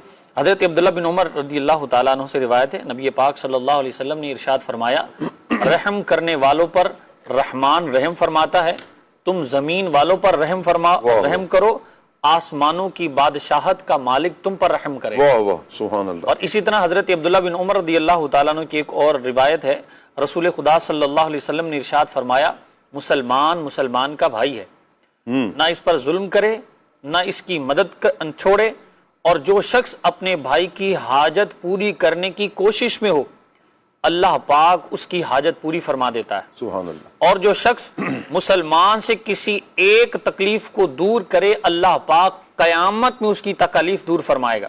سبحان اللہ. اور جو شخص کسی مسلمان کی دنیا میں پردہ پوشی کرے اللہ تبارک و تعالیٰ قیامت میں اس کی پردہ پوشی فرمائے گا. یہ اشاسا بڑی خوبصورت بات ہے. آج کل ہمیں اگر کسی کی بات پتہ چل جائے تو سمجھے کہ وہ بیچارہ پھر ہمارے ہاتھ میں کھلونا بن جاتا ہے. بار بار اس کو بلیک میل کریں گے, ہاں تمہاری وہ فلاں بات مجھے پتہ ہے, اگر تم یہ کرو گے تو میں فلاں کو بتا دوں گا, فلاں کو کر دوں گا. تب یہ بھی غور رکھیں, اس کی ایک بات آپ کو معلوم ہے اور اللہ تبارک و تعالیٰ جو ساری چیزوں سے باخبر ہے, وہ دلوں میں آنے والے خیالات, ذہنوں میں گزرنے والی جو آپ کی سوچیں ہیں ان سے بھی باخبر ہے. وہ آپ کے سارے عیبوں پر خبردار ہے اگر وہ لوگوں پر تمہارے عیب ظاہر کر دے. اب دنیا میں اس کا ایک عیب بیان کریں گے تو قیامت کے دن اللہ تبارک و تعالیٰ نے اگر ساری مخلوق کے سامنے جن سے دنیا میں محبت کرتے ہو, جن کے سامنے اپنی عزت کی حفاظت کے لیے کوششیں کرتے ہو, جن کے سامنے اپنی عزت کی بڑی جو ہے وہ دیکھ بھال کرتے ہو, ان کے سامنے قیامت کے دن جب رازوں سے پردہ اٹھے گا, جب عیب جو ہے وہ لوگوں کے سامنے ظاہر ہوں گے تو اس وقت کیفیت کیا ہوگی. تو اس حدیث پاک سے ہمیں ڈرنا چاہیے کہ دنیا میں مسلمانوں کی پردہ پوشی کریں گے تو اللہ تبارک و تعالیٰ قیامت کے دن تمہاری پردہ پوشی فرمائے گا. اسی طرح حضرت سیدنا ابو ہریرہ رضی اللہ تعالیٰ عنہ سے روایت ہے, بڑی خوبصورت اور پیاری حدیث پاک ہے, اور یوں سمجھیے کہ ایک بندے کا اور اللہ تبارک و تعالیٰ کا مکالمہ ہوگا قیامت کے دن مسلمانوں کی مدد کے حوالے سے, اور اللہ تبارک و تعالیٰ کس انداز میں اپنے بندے سے سوال فرمائے گا اور پھر بندہ جو ہے وہ کس انداز میں جواب دے گا, اور پھر اللہ تبارک و تعالیٰ وہ سارے سوالات کے جوابات کس انداز میں ارشاد فرمائے گا. حدیث پاک میں آتا ہے نبی پاک علیہ الصلوۃ والسلام نے ارشاد فرمایا, اللہ رب العزت قیامت کے دن ایک شخص سے ارشاد فرمائے گا, اے ابن آدم میں بیمار تھا اور تو نے میری عیادت نہیں کی. یعنی میں بیمار تھا تو نے میری عیادت نہیں کی. وہ عرض کرے گا میرے رب میں تیری عیادت کیسے کرتا, تو رب العالمین ہے, تو سب کو پالنے والا ہے. اللہ کریم ارشاد فرمائے گا کیا تجھے علم نہ تھا کہ میرا فلاں بندہ بیمار ہے, تم اس کی عیادت کیوں نہ کی؟ اگر تم اس کی عیادت کرتے تو ضرور میری رضا کو وہاں پاتے. جی. اور پھر ارشاد فرمائے گا اللہ تبارک و تعالیٰ پھر فرمائے گا کہ اے شخص, اے اولاد آدم, میں نے تجھ سے کھانا طلب کیا تھا, تو نے مجھے کھانا کیوں نہیں کھلایا؟ وہ عرض گزار ہوگا اللہ عز و جل تجھے کیسے کھانا کھلاتا؟ تو اللہ تبارک و تعالیٰ ارشاد فرمائے گا کیا تجھے معلوم نہیں کہ میرے فلاں بندے نے تجھ سے کھانا طلب کیا تھا, جی, لیکن تو نے اسے کھانا نہ کھلایا؟ کیا تجھے معلوم نہ تھا کہ اگر تو اس کو کھانا کھلا دیتا تو اس کا اجر میرے پاس پاتا؟ اور پھر اللہ تبارک و تعالیٰ ارشاد فرمائے گا اے ابن آدم, میں نے تجھ سے پانی طلب کیا تھا, اللہ اکبر, تو نے مجھے پانی نہ پلایا. وہ بندہ عرض کرے گا یا اللہ عز و جل, میں تجھے پانی کیسے پلاتا, تو سب کو پلانے والا ہے اور سب کو عطا کرنے والا ہے, رب العالمین ہے, تیری بارگاہ سے سب کو ملتا ہے. اللہ پاک ارشاد فرمائے گا کیا تجھے معلوم نہیں میرے فلاں بندے نے تجھ سے پانی کا سوال کیا تھا, تو نے اسے پانی نہ پلایا, اگر تو اسے پانی پلا دیتا تو ضرور اس کا اجر آج مجھ سے پاتا. اللہ. اب یہ نہیں حدیث پاک دیکھیے کہ بندوں کی مدد کو گویا کہ اللہ تبارک و تعالیٰ نے ایک اپنے بندے کو ثواب دینے کے لیے یہ یوں گویا کہ ارشاد فرمایا کہ بندے کی مدد کرنا ہے اس طرح ہی ہے جیسے میری ایک طرح سے مدد ہے, اور یہ مراد اس سے کہ میرے پاس اس کا اجر ہے اگر تو اس کی بندے کی مدد کر دیتا. یعنی اس انداز میں اللہ تبارک و تعالیٰ قیامت کے دن جو ہے وہ اپنے بندوں سے مخاطب ہو کر ارشاد فرمائے گا. اور میں چاہوں گا اس پر تو مفتی صاحب سے ہم تھوڑی سی گفتگو بھی کریں. مفتی صاحب, یہ جو اللہ پاک نے بندے کے بارے میں جو فرمایا ہے کہ تو نے میری مدد کیوں نہ کی, یعنی حدیث ہے, ایک تو حدیث ہے, اور پھر اللہ پاک یوں کہ کمال درجے کی بندے سے محبت کا اظہار نہیں فرما رہا یہاں پر اپنی مخلوق سے.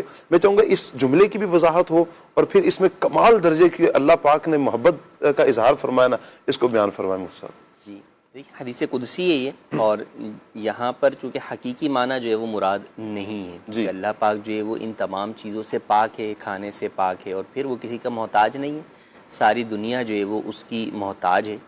تو آگے حدیث میں ہی بیان کر دیا گیا کہ یہاں پر جو اللہ پاک نے نسبت اپنی طرف فرمائی وہ در حقیقت اپنے بندوں کی طرف جو ہے وہ فرمائی. جیسے فی سبیل اللہ جو کہا جاتا ہے، اللہ کے راستے میں خرچ کرنا، اللہ کی راہ میں خرچ کرنا، وہ کیا ہے؟ وہ سب ان سب کے اندر در حقیقت بندوں کی ہی مدد ہو رہی ہے. زکوٰۃ بھی آپ دے رہے ہیں کہ اللہ کے لیے جو ہے وہ مال جو ہے وہ نکال دینا. وہ جو قرض حسنہ کی بات کی گئی وہ بھی تو مدد. قرضاً حسنہ، کہ جو اللہ کو کون ہے جو قرض حسنہ دے، تو اللہ تو ان تمام چیزوں سے پاک ہے. لیکن وہاں پر بات یہی ہے کہ اللہ کے جو بندے ہیں جو محتاج ہیں ان کو جو ہے وہ دینا، یہ در حقیقت جو ہے وہ ان کو دینا در حقیقت جو ہے وہ اللہ کی بارگاہ میں جو ہے وہ پیش کرنا ہے. تو یہاں پر جس طرح نا بیت اللہ، اللہ کا گھر جو ہے وہ کہا گیا، تو اللہ تو وہاں رہنے سے پاک ہے، اللہ کہیں بھی رہنے سے پاک ہے کہ جسم اور جسمانیت سے جو ہے وہ پاک ہے، لیکن تعظیماً اور تشریفاً جو ہے وہ اس کی نسبت جو ہے وہ اپنی طرف جو ہے وہ کی گئی. تو اسی طرح یہاں پر بندے سے کمال محبت گویا کہ رب العالمین نے جو ہے وہ اس کے اندر جو ہے وہ ظاہر فرمائی کہ میرے بندے کو کھلانا در حقیقت مجھے جو ہے وہ دینا ہے، میری راہ میں دینا ہے، میری راہ میں دینا ہے کہ تم میرے حکم کے اوپر جو ہے وہ عمل کر رہے ہو. کہ قرآن و حدیث کے اندر اسی بات کی جو ہے وہ تعلیم دی گئی. تو بالکل اس سے یہاں پہ علماء نے بھی فرمایا کہ جب بندہ کسی بھی اس کو دے، مستحق شخص کو دے، تو احسان نہ جتائے، بلکہ وہاں پہ یہ سوچے کہ میرا مال رب کی بارگاہ میں قبول ہونے کا ذریعہ یہ سامنے والا بن رہا ہے، تو مجھے اس کا احسان مند ہونا چاہیے. کیا بات ہے کہ اگر یہ نہیں ہوتا تو پھر میں رب کی بارگاہ میں کیسے مال پیش کرتا. تو یوں جو ہے وہ انسان کو ان افراد کے ساتھ لین دین کرنے کے اندر حسن سلوک کرنا چاہیے اور ان کے ساتھ بغیر احسان جتائے، بلکہ خود ان کا احسان اپنے سر پر لیتے ہوئے کہ یہ قبول کر رہے ہیں، ان کا احسان ہے کہ ان کے ذریعے سے گویا کہ میرا صدقہ جو ہے وہ رب العالمین کی بارگاہ میں قبول ہو رہا. کیا بات ہے. اللہ پاک ہمیں ان آیات احادیث پر عمل کرتے ہوئے مدد کرنے کا ذہن، اللہ کرے کہ مدد کرنے کا ذہن بنے اور ایک دوسرے کی مدد کرنے میں ہم کامیاب ہو جائیں. مزید میں چاہوں گا جنید بھائی، ہمارے اسلاف کا جو انداز تھا کہ یہ جب خدمت کرتے، لوگوں کی مدد کرتے اور اس کے لیے پیش رہتے، میں چاہوں گا اس حوالے سے کچھ ارشاد فرمائیں. ماشاء اللہ، ہمارے بزرگان دین رحمہم اللہ مبین کے بے شمار ایسے واقعات ہیں کہ لوگوں کی مدد کرنے میں پیش رہا کرتے تھے اور خوش دلی کے ساتھ وہ خدمت کیا کرتے تھے، ان کی مدد کیا کرتے تھے. اللہ پاک ہمیں بھی اخلاص عطا فرمائے، دوسروں کی مدد کرنے والا ہمیں بنائیں، دوسروں کی بھی مدد کریں اور اپنی فیملی کی بھی مدد کریں. بعض اوقات ایسا ہوتا ہے کہ ہم دوسروں کی مدد کرنے میں اتنے ہو جاتے ہیں کہ اپنی فیملی کو، اپنے خاندان والوں کو، اپنے رشتہ داروں کو، ان کو بھی پیش نظر رکھنا چاہیے. اگر ہم تاریخ پڑھیں مدنی چینل کے ناظرین اور بزرگان دین رحمہم اللہ مبین کے واقعات پڑھیں نا، بہت سارے ایسے واقعات ملتے ہیں کہ بزرگان دین رحمہم اللہ مبین نے بڑی مدد فرمائی، پیش رہا کرتے تھے. ہم بات کرتے ہیں صحابہ کرام علیہم الرضوان کے عمل مبارک کی، اور سب سے پہلے اسلام کے پہلے خلیفہ حضرت سیدنا ابو بکر صدیق رضی اللہ تعالیٰ عنہ کا کیا کمال انداز تھا، کیا پیارا انداز تھا کہ آپ نے صحابہ کرام علیہم الرضوان کی مدد فرمائی، کئی غلاموں کو آپ نے آزاد فرمایا. اور بلکہ صدیق اکبر رضی اللہ تعالیٰ عنہ کے بارے میں آتا ہے کہ آپ نے ہر اس معاملے میں اپنا مال خرچ کیا جہاں حضور جان عالم صلی اللہ علیہ وآلہ وسلم کی چاہت تھی. سبحان اللہ. آپ نے راہ خدا عز و جل میں 40,000 درہم یا پھر 40,000 دینار خرچ کیے تھے. مسلمانوں کی مدد فرمائی نا، اللہ کی راہ میں خرچ کیے. اور آپ کی سخاوت کے بارے میں قرآن مجید فرقان حمید میں آیت مبارکہ بھی حاصل ہوئی. قرآن مجید فرقان حمید میں اللہ پاک نے فرمایا کہ الذی یؤتی مالہ یتزکا، یہ حضرت ابو بکر صدیق رضی اللہ تعالیٰ عنہ کی سخاوت کے بارے میں نازل ہوئی. اور مفسرین کرام رحمہم اللہ السلام فرماتے ہیں کہ یہ آیت مبارکہ حضرت ابو بکر صدیق رضی اللہ تعالیٰ عنہ کے حق میں ہی نازل ہوئی. سبحان اللہ. اور بلکہ حضرت ابو بکر صدیق رضی اللہ تعالیٰ عنہ نے غلاموں کی، جیسے میں نے عرض کیا نا شروع میں کہ آپ نے غلاموں کی بھی مدد فرمائی، غلاموں کو خرید کر آزاد کیا. تو حضرت ابوبکر صدیق رضی اللہ تعالیٰ عنہ نے خالصتاً اللہ پاک کی رضا کی خاطر، رضا الہی عز و جل کے حصول کی خاطر ایسے 7 غلام خرید کر آزاد کیے کہ جنہیں راہ خدا عز و جل میں بڑی تکلیف دی جاتی تھی. تو یہ ابوبکر صدیق رضی اللہ تعالیٰ عنہ کا انداز مبارک تھا. اسی طرح اگر ہم بات کریں اسلام کے دوسرے خلیفہ عمر فاروق اعظم رضی اللہ تعالیٰ عنہ، سبحان اللہ، عمر فاروق اعظم رضی اللہ تعالیٰ عنہ کو جس طرح عدل و انصاف بڑا مشہور ہے، آپ کی سیرت کے بہت سارے واقعات اس طرح کے ملتے ہیں، وہیں آپ کا خاص ایک وصف یہ بھی تھا کہ آپ اپنی رعایا کی خبر گیری فرماتے تھے. اگر کوئی حاجت مند ہوتا، کوئی پریشان ہوتا، کوئی ضرورت مند ہوتا، کسی کو مدد کی حاجت ہوتی تو عمر فاروق اعظم رضی اللہ تعالیٰ عنہ اس کی خبر گیری بھی فرماتی، اس کی مدد فرماتی، اس کی حاجت پوری فرمایا. عمر فاروق اعظم رضی اللہ تعالیٰ عنہ کے بارے میں آتا ہے کہ رات کے وقت آپ اپنی رعایا کی خبر گیری فرما رہے تھے، نگہبانی فرما رہے تھے. آپ نے دیکھا کہ ایک عورت ہے جو ایک مشکیزہ اپنے کندھوں پر اٹھائے وہ جا رہی تھی. اچھا، عمر فاروق اعظم رضی اللہ تعالیٰ عنہ نے اس سے پوچھا تو وہ کہنے لگی کہ گھر میں بچے ہیں اور کوئی خادم وغیرہ بھی ایسا نہیں ہے اور دن میں باہر نکلنا اچھا نہیں لگتا، اس لیے میں رات کو نکلتی ہوں تاکہ پانی وغیرہ بھر کر گھر والوں کو پانی پلاؤں اور ان کی ضروریات پوری ہو سکیں. تو عمر فاروق اعظم رضی اللہ تعالیٰ عنہ مسلمانوں کے دوسرے خلیفہ ہیں، امیر المؤمنین ہیں، اور زمانے نے دیکھا کہ عمر فاروق اعظم رضی اللہ تعالیٰ عنہ نے اس عورت سے مشکیزہ لیا اور اپنے کندھوں پر اٹھا لیا اور اس کی مدد فرمائی، اس کے گھر تک وہ مشکیزہ پہنچا دیا. یہ عمر فاروق اعظم رضی اللہ تعالیٰ عنہ کا انداز مبارک تھا. اچھا، پھر عمر فاروق اعظم رضی اللہ تعالیٰ عنہ نے اس خاتون سے فرمایا کہ صبح عمر کے پاس چلی جانا. اچھا، اپنا ظاہر نہیں فرمایا تھا کہ میں ہی عمر ہوں، تو آپ نے فرمایا اس خاتون سے کہ صبح عمر کے پاس چلی جانا، وہ تمہیں ایک خادم بھی دے دیں گے.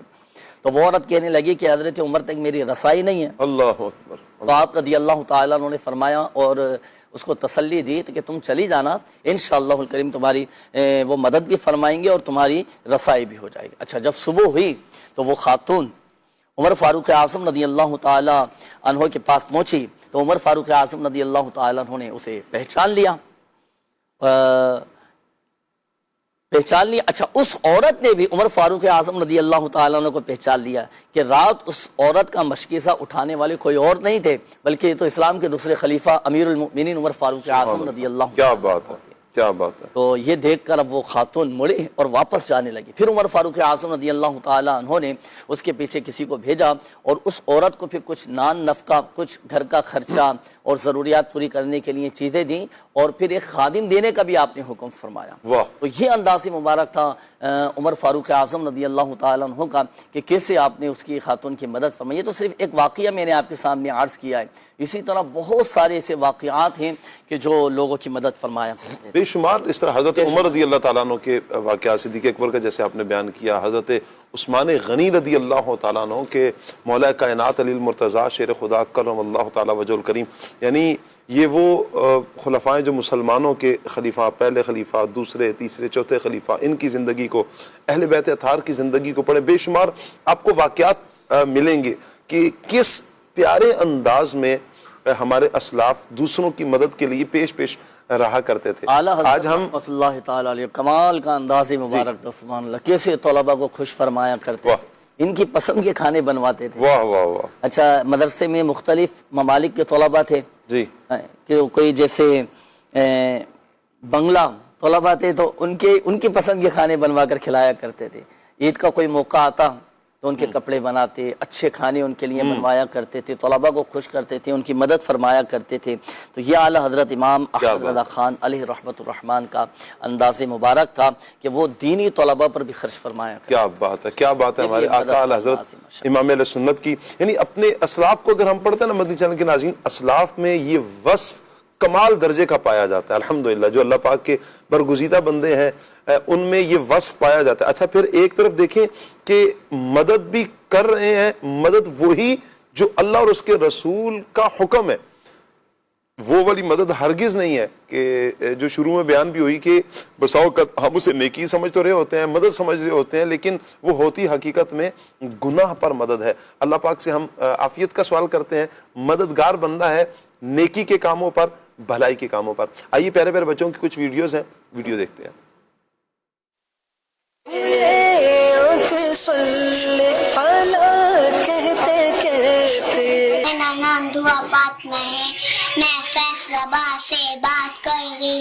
ہمارے نبی کی پیدائش 12 ربیع الاول کو ہوئی.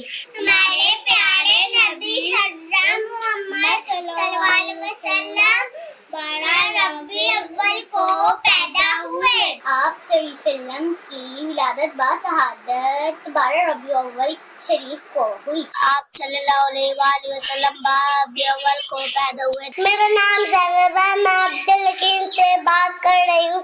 12 ربیع الاول. میرا نام دریم شاہد ہے. 12 ربیع الاول کو 12 ربیع الاول کو پیدا ہوئے. ہمارے پیارے نبی حضرت محمد مصطفیٰ صلی اللہ علیہ وآلہ وسلم 12 ربیع الاول کو پیدا ہوئے. ہمارے پیارے نبی صلی اللہ علیہ وسلم کی ولادت باشہادت 12 ربیع الاول کو ہوئی. ہمارے پیارے صلی اللہ علیہ وسلم 12 ربیع الاول کو پیدا ہوئے. اللہ کے آخری نبی صلی اللہ علیہ وسلم کی ولادت 12 ربیع الاول شریف کو ہوئی. آخری نبی صلی اللہ علیہ وسلم کی ولادت مبارک 12 ربیع الاول کو ہوئی. ہمارے پیارے نبی صلی اللہ علیہ وسلم کی ولادت شریف 12 ربیع الاول شریف کو ہوئی. میں رحیم خان سے عرض کر رہا ہوں، ہمارے پیارے نبی صلی اللہ علیہ وسلم کی ولادت مبارک 12 ربیع الاول کو ہوئی. کیا بات ہے پیارے پیارے بچوں کی، اللہ پاک رحمت کی نظر فرمائے.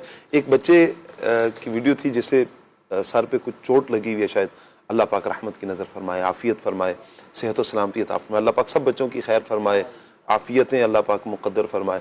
جنید بھائی، اگر یوں بچوں کو چوٹ وغیرہ لگتی ہو تو میں چاہوں گا کہ ان کی حفاظت کا کوئی وظیفہ بھی بیان کر دے تاکہ وہ گریں کم، ان کو چوٹیں کم لگے. بچے تو ہیں، یہ بھاگ دوڑ تو کریں گے، ہاتھوں ہاتھ کوئی وظیفہ بھی ہو جائے اس بچے کے لیے خصوصیت کے ساتھ ہو جائے، بالعموم سبھی کو فائدہ ہو جائے گا. تو بچہ گرے گا نہیں جی، وظیفہ حفاظت رہے گی. جی حفاظت کرنی ہے. یہ تو نیچرل ہمارے نا، گرے گا تو مضبوط ہوگا، ہڈیاں مضبوط ہوتی ہیں. اچھا دیکھیں، بچوں کی حفاظت کے لیے، بچوں اور بڑوں کی حفاظت کے لیے عمل یہ ہے کہ 11 مرتبہ یا حفیظ ہو یا سلام، جی یہ پڑھ کر اگر بچوں پر دم کر دیا جائے، بڑوں پر دم کر دیا جائے تو الحمدللہ عز و جل بچوں کی حفاظت رہتی ہے. اللہ، یہ وظائف پڑھ کر دم کرنا یہ بھی مدد کا ایک حصہ ہے، کے ساتھ خیر خواہی ہے. بات چلی مدد کی. اچھا مفتی صاحب، میں ایک عرض کرنا چاہوں گا، ہمارے معاشرے میں یہ اس طرح کی باتیں رائج ہیں. ہم نے تو خیر مدد کے فضائل بھی سنے، واقعات سنے، بزرگوں کی سیرت بھی سنی. اچھا کچھ لوگوں سے میں نے بھی یہ سنا ہے کہ بھئی اگر کسی کے ساتھ بھلائی کرو گے، کسی کی مدد کرو گے تو یہ گلے میں آ جائے گی. اور یہ دیکھا بھی جاتا ہے بعض اوقات، کسی کے ساتھ بھلائی کی اور گلے میں نہیں آئے تو سمجھ لو تم نے بھلائی نہیں کی. اس طرح کے جملے کہے جاتے ہیں بعض اوقات. اب مثال کے طور پر جیسے حالات معاملات سب کے سامنے ہیں، ہم مثال کے طور پر جا رہے ہیں بائک پر، اب کسی کو لفٹ دی، بھلائی کی اس کے ساتھ، اس کی مدد کی، جی، اب اسی نے کام دکھا دیا، آپ کو لوٹ لیا بھائی. جی. اچھا اسی طرح بعض اوقات یہ بھی ہوتا ہے کہ کوئی حادثہ ہو جاتا ہے، اللہ نہ کرے کسی کا ایکسیڈنٹ ہو گیا. اچھا اب اگر اس کی مدد کے لیے رکتے ہیں، بعض اوقات وہ آزمائش میں آ جاتا ہے، اٹھانے والا، مدد کرنے والا، ہاسپٹل لے جانا، اسی سے سوالات، پھر پوچھ گچھ کا پورا ایک سلسلہ ہوتا ہے.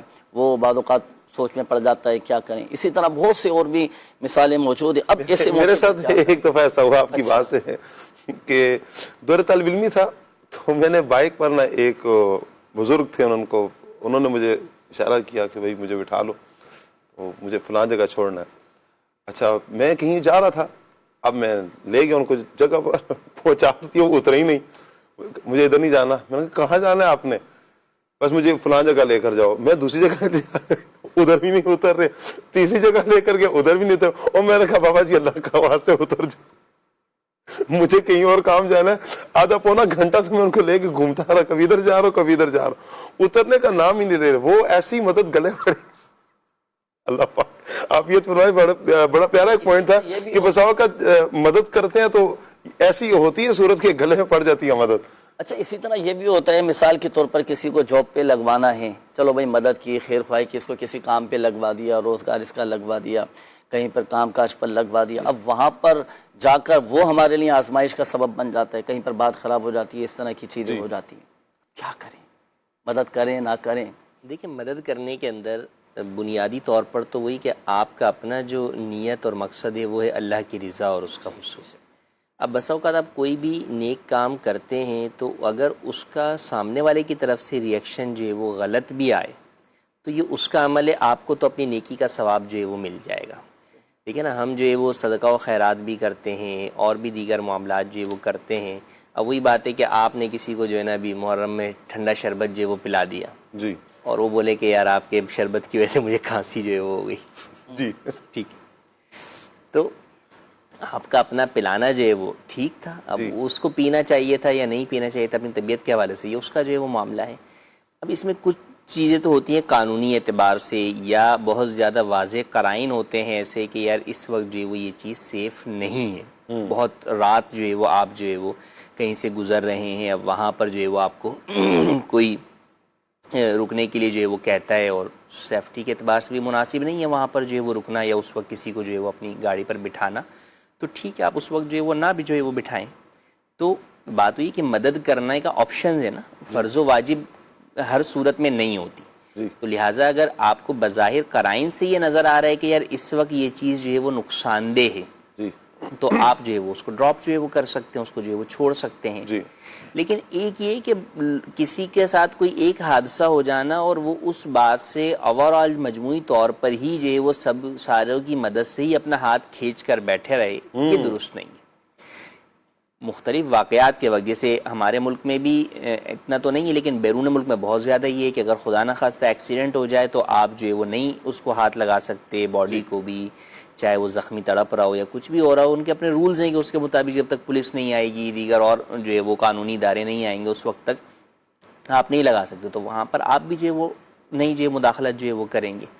لیکن وہی بات ہے کہ جہاں پر ایسا جو ہے وہ نہیں ہے، آپ کوئی مدد جو ہے وہ کر سکتے ہیں، تو وہاں پر آپ کو اللہ کی رضا کے لیے مدد کرنی چاہیے۔ اور آپ وہی بات ہے کہ اللہ کی رضا کے لیے مدد کریں گے تو اگر کبھی کسی سامنے والے کی وجہ سے یا کسی تھرڈ پارٹی کی وجہ سے کسی مشکل میں بھی آئیں گے، تو آپ اپنی یہ نیت رکھیں کہ یار اللہ کی رضا کے لیے یہ کام کیا، اللہ میری مدد فرمائے گا۔ تو انشاءاللہ بسا اوقات ظاہری طور پہ کچھ مشکلات آ جاتی ہیں، لیکن وہی بات ہے کہ آپ نے اگر اچھے نیت سے وہ کام کیا ہے تو اللہ پاک کی مدد پہنچتی ہے، اور آپ جو ہے وہ اس سے پریشانی یا مشکل سے نکل بھی آتے ہیں، تو ایسا وہ نہیں ہے۔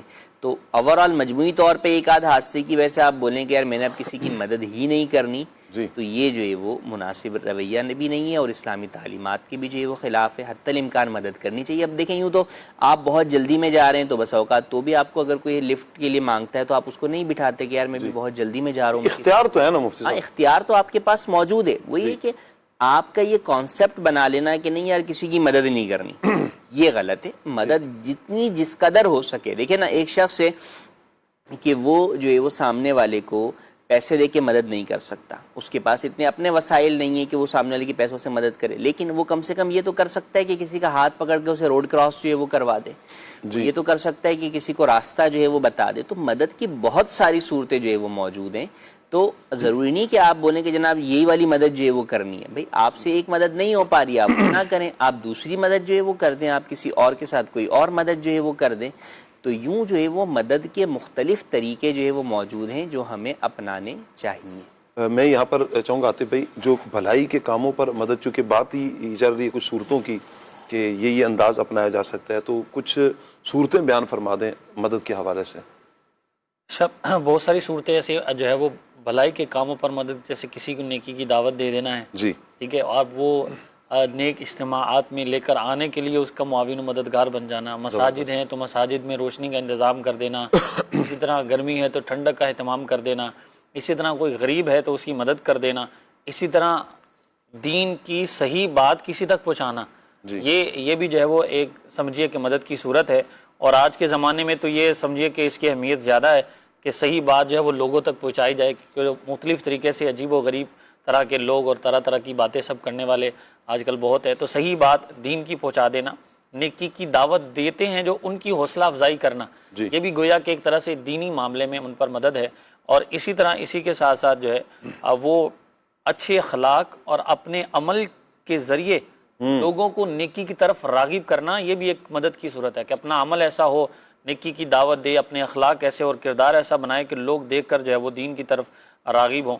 اسی طرح نیکی کی دعوت کے لیے وقت، صلاحیت اور وسائل کے ذریعے جو ہے وہ لوگوں کی مدد کرنا، جیسے نبی پاک صلی اللہ علیہ وسلم کی حدیث طیبہ کے اندر بھی ہے کہ کوئی برائی دیکھو تو اسے ہاتھ سے روکو، ہاتھ سے نہیں روک سکتے تو زبان سے روکو، زبان سے نہیں روک سکتے تو پھر اسے دل میں برا جانو۔ اسی طرح دین کی جو تعلیم حاصل کر رہے ہیں ان کی یوں مدد کی جائے کہ ان کو اگر کتابوں کی ضرورت ہے تو انہیں کتابیں لے کر دے دی جائیں، یا کسی کے اخراجات دینا چاہتے تو آپ وہ دے دیں۔ اسی طرح بچے اور نوجوان جو ہیں ان کی تربیت کا اہتمام آپ کریں، جو آپ اپنا کردار ایسا ہو، یا بچے ہیں تو ان کے ساتھ جو شفقت کے ساتھ پیش آئیں، تو بڑوں کے ساتھ بھلائی کے ساتھ پیش آئیں. اسی طرح جو ہے وہ لوگوں کو نماز، قرآن کریم اور دیگر اچھے اخلاق کی ترغیب دلانا، برائی سے محبت، برائی سے نفرت اور نرمی کے ساتھ جو ہے وہ برائی سے محبت اور نرمی کے ساتھ لوگوں کو روکنا. یعنی کوئی برائی کر رہا ہے تو اس کو بعض اوقات کیا ہوتا ہے کہ تم تو نماز نہیں پڑھو گے تو جہنم میں جاؤ گے، اب وہ ڈائریکٹ اس کو جہنم کا جو ہے محبت اور پیار کے ساتھ، شفقت کے ساتھ آپ اس کو بچانے کی کوشش کریں گے تاکہ وہ گناہ سے، برائی سے بچ جائے. جی اسی طرح اسی کے ساتھ ساتھ جو ہے وہ آپ یوں مدد کر سکتے ہیں کسی کی کہ کوئی بیچارہ جو ہے وہ کسی نیکی کا کام کرنا چاہ رہا ہے لیکن اس کے پاس وسائل نہیں ہے یا کچھ ایسا معاملہ نہیں ہے کہ وہ اس کام کو کر سکے، تو آپ اس کے یوں معاون و مددگار بن جائیں. کوئی ویلفیئر کا ادارہ ہے، کوئی جو ہے وہ لوگوں کی اصلاح کرنے کا کوئی ایسی جو ہے وہ تحریک تنظیم ہے، جیسے دعوت اسلامی کے بہت سارے معاملات ہیں اور ڈپارٹمنٹس ہیں، تو آپ یہ نیکی کی دعوت کی ایک بہت بڑا سمجھیے کہ صدقہ جاریہ ہے، تب یوں اس کے آپ معاون و مددگار بن جائیں. تو بھی ایسی اور بھی بہت ساری صورتیں ہیں جو انسان کر سکتا ہے اور بھلائی کے کاموں میں اپنے مسلمان بھائیوں کی مدد کر سکتا ہے. چلیے جی کچھ کالز ہیں، آئیے کال لیتے ہیں. محمد ارسلان اتری مدینہ الاولیاء ملتان شریف سے بات کر رہا ہوں. کل صلی اللہ کہتے کہتے میں آج کا موضوع بہت ہی پیارا ہے. عظیم بھائی آپ سے عرض ہے کہ یہ والا کلام سنا دیں، کعبہ دکھا دے مولا. زبردست. مزید کال. محمد احتشام اتاری خانواد سے، ماشاء اللہ مدنی چینل کا کوئی پروگرام کھلے آنکھ صلی اللہ کہتے کہتے جو علم میں نہیں ہوتا وہ علم میں اضافہ کرتا ہے. ثاقب بھائی آپ سے گزارش ہے میرے لیے مدینے کی دعا فرما دیجئے، اور جنید بھائی آپ سے گزارش ہے کوئی ایسا روحانی علاج بتا دیں جس سے ہم جلد سے جلد مدینے چلے جائیں، اور آپ سے بھی گزارش ہے میرے لیے مدینے کی دعا فرما دیجئے. اور نعت خان بھائی سے گزارش ہے مجھے والی نعت سنا دیجئے. مینو مجبوریاں تے اقدوریاں نے ماریا، آقا صدلوں مدینے، آقا صدلوں مدینے، آقا کرو میرے ربانیاں مجبوریاں تے دوریاں نے مارے. جزاک اللہ خیرا. یہ شاہ صاحب آپ کا پروگرام کوئز کی صورت میں بھی ہوتا ہے ہفتے میں کسی دن؟ کیا مطلب کہ سوال جواب والا، جیسے وہ ہمارے کوئز کے پروگرام ہوتے ہیں، سوالات کرتے ہیں پھر اس کے جوابات ہوتے ہیں. یہ سوالات جوابات تو ہو ہی رہے ہوتے ہیں. نہیں، ایک تو یہ ایک اور سلسلہ اشعار کا ہوتا ہے البتہ ہمارے یہاں. کوئز کا پروگرام وہ جو ہوتا ہے جیسے ذہنی آزمائش ہے یا دیگر پروگرامز ہے، تو اس سے وہ ہمارے کالر نے یہ کہا کہ آپ کا کوئز پروگرام کھلے آنکھ صلی اللہ. اچھا جی نہیں، ہمارے یہاں اشعار کا صورت ہوتی ہے کہ ہمارے مدنی چینل کے ناظرین کی طرف سے آتے ہیں کچھ اشعار، وہ لیے جا رہے ہوتے ہیں، وہ لیکن سے بھی ممکن ہے آگے آ بھی جائے، آپ تیار بھی رہیں. اللہ پاک رحمت کی نظر میں. خیر سبھی سے ہم لیتے ہیں، جنید بھائی سے بھی انشاءاللہ، مفتی صاحب کی بارگاہ میں بھی ہم حاضری دیں گے، اور نعت خان تو ماشاءاللہ پھر ویسے ہی تیار ہیں، سٹینڈ بائی ہیں، مائک بھی انہوں نے بالکل سیدھا رکھا ہوا ہے قبلے کی سمت ہے کہ انشاءاللہ ادھر سے اشارہ ملے گا تو انشاءاللہ. مزید کال لیتے ہیں. جی میرا نام محمد رمیز ہے اور میں ملتان سے بات کر رہا ہوں. نعت خان بھائی سے عرض ہے یہ کلام سنا دیں. بھلا لو پھر مجھے اے شاہ بہروبر مدینے میں. انشاءاللہ جی انشاءاللہ. مزید مفتی صاحب ایک میسیج ہے، کہہ رہے ہیں کہ اگر آندھی اور بارش میں مسجد میں اذان و جماعت نہ ہو سکے تو کیا حکم ہے؟ دیکھیں اذان و جماعت جو ہے وہ مسجد کے اندر، اگر باہر والے نہیں آ سکتے تو عام طور پر امام اور مؤذن تو جو ہے وہ مسجد کے اندر ہی ہوتے ہیں، تو وہ اذان دیں گے، اور جو ہے وہ اگر کوئی بھی نہ ہو تو امام علیحدہ ہی جو ہے وہ جماعت جو ہے وہ کروا لے، علیحدہ جو ہے وہ نماز جو ہے وہ ادا کرے. امام مؤذن دونوں ہیں تو وہ دونوں جو ہے وہ نماز باجماعت جو ہے وہ ادا کر لیں. تو مسجد کا حق ہے کہ اس کے اندر باجماعت نماز پنجگانہ ادا کی جائے. جو مسجد محلہ ہے تو لہٰذا اس حق سے مسجد کو محروم نہ کیا جائے، حتی الامکان جو ہے وہ نماز ادا کی. جہاں کوئی بھی نہیں ہے وہاں پر بھی اس وقت موجود نہیں ہے، کوئی آ بھی نہیں سکتا، تو پھر مجبوری ہے، اس صورت میں اس کا کوئی ازالہ نہیں ہے. ٹھیک ہو گیا. میسیج ہے محمد فرحان علی ہیں، کامرا کینٹ سے بات کر رہے ہیں. پروگرام کہہ رہے ہیں بہت اچھا ہے، موضوع بہت پیارا ہے، گزارش ہے دعا کر دیں اور کلام سننا کیا بتاؤں کہ کیا مدینہ ہے. سرگودا سے میسج ہے، کہہ رہے ہیں جی کلام سنا دیں، ایک میں ہی نہیں ان پر.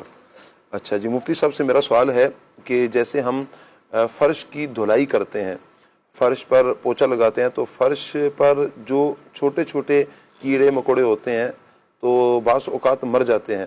سوال یہ ہے کہ ان کے مر جانے سے ہمیں گناہ تو نہیں ملے گا؟ نہیں، اس سے کوئی گناہ جو ہے وہ نہیں ملے گا. آپ جو ہے وہ اگر فرش دھوتے ہیں اور اس کے اوپر کسی جگہ پر کوئی بھی اس طرح کا جانور ہے جو پانی میں بہہ جاتا ہے تو اس میں آپ پر کوئی گناہ نہیں ہے. ٹھیک ہو گیا. مدثر صاحب نے میسج کیا ہے، واہ کیا جود و کرم ہے شاہ بتہا، تیرا کلام سننا ہے. جی انہوں نے 7 بھائی ہیں سرگودا سے میسج کر رہے ہیں کہ یا حسین ابن علی یہ کلام سنا دیں. مبلغین کو 1 لاکھ مرتبہ درود پاک کا تحفہ پیش کیا جا رہا ہے. جی کعبہ دکھا دے مولا، یہ سننا ہے. اور عرض ہے کلام سنا دیں، سہارا چاہیے. اچھا جی، جنید بھائی سے عرض ہے کہ وظیفہ بتا دیں، انشاءاللہ ہم آپ کی طرف وظائف میں آتا ہوں تو پھر انشاءاللہ میں وظیفے بھی لیتا ہوں انشاءاللہ. اچھا جی، عقیقے میں بچے اور بچی کے کتنے حصے ہوتے ہیں؟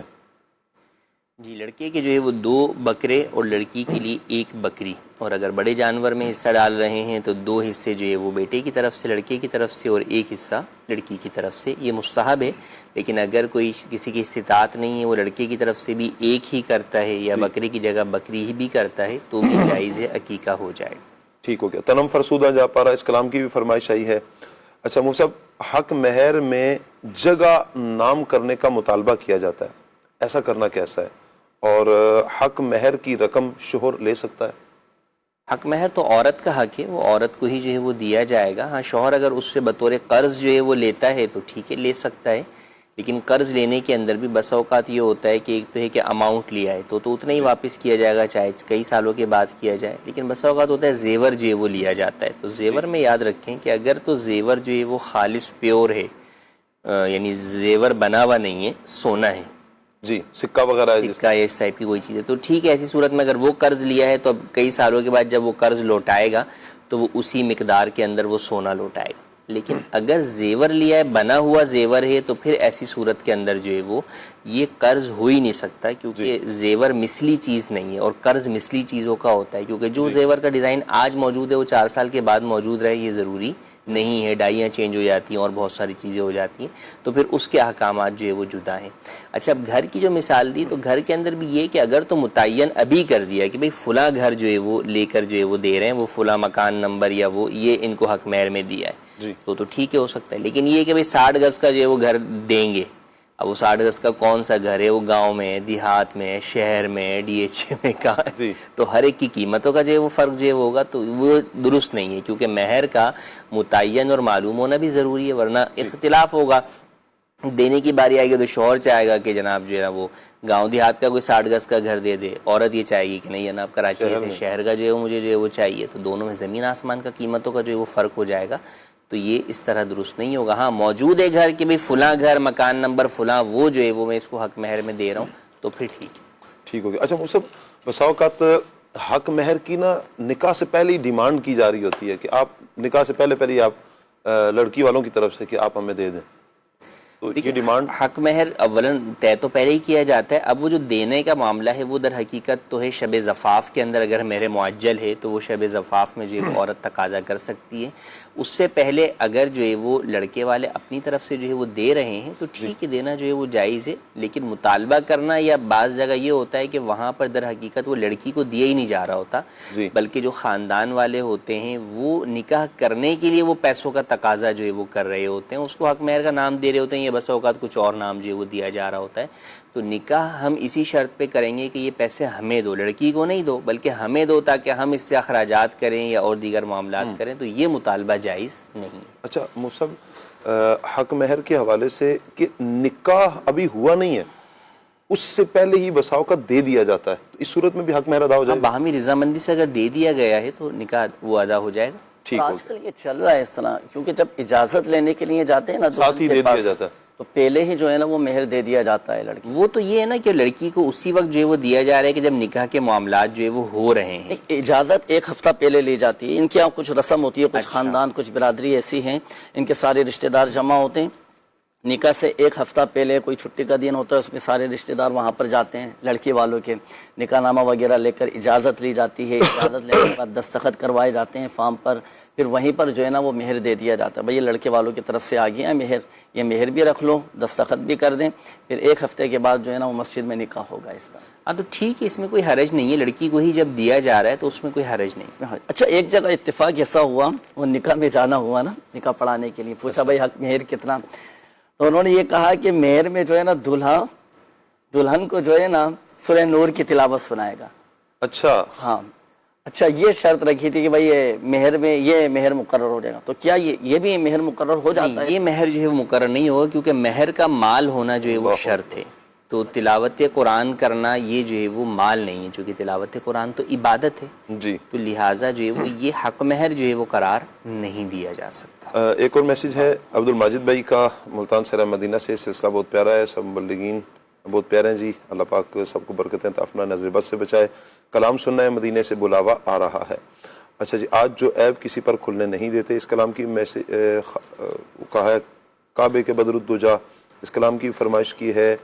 اچھا جی, کعبہ دکھا دے مولا, یہ بھی سننا ہے. اچھا میسیج ہے مفتی صاحب کہ مسجد کی بوسیدہ اور ناقابل استعمال صفوں کو جلانا کیسا؟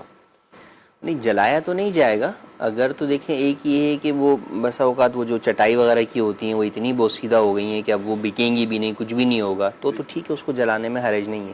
لیکن اگر کپڑے کی ہیں یا دیگر ہیں جو بک سکتی ہیں, تو ایسی صورت کے اندر ان کو اگرچہ وہ ردی میں ہی بکیں گی یا جو ہے وہ اولڈ سامان میں بکیں گی, تو اس کو بیچ کر اس کے پیسے مسجد میں ہی لگائے جائیں. اچھا مصعب, مساجد کے حوالے سے بالخصوص قرآن پاک اتنے جمع ہو جاتے ہیں کہ اب اسپیس ہی نہیں ہے رکھنے کا.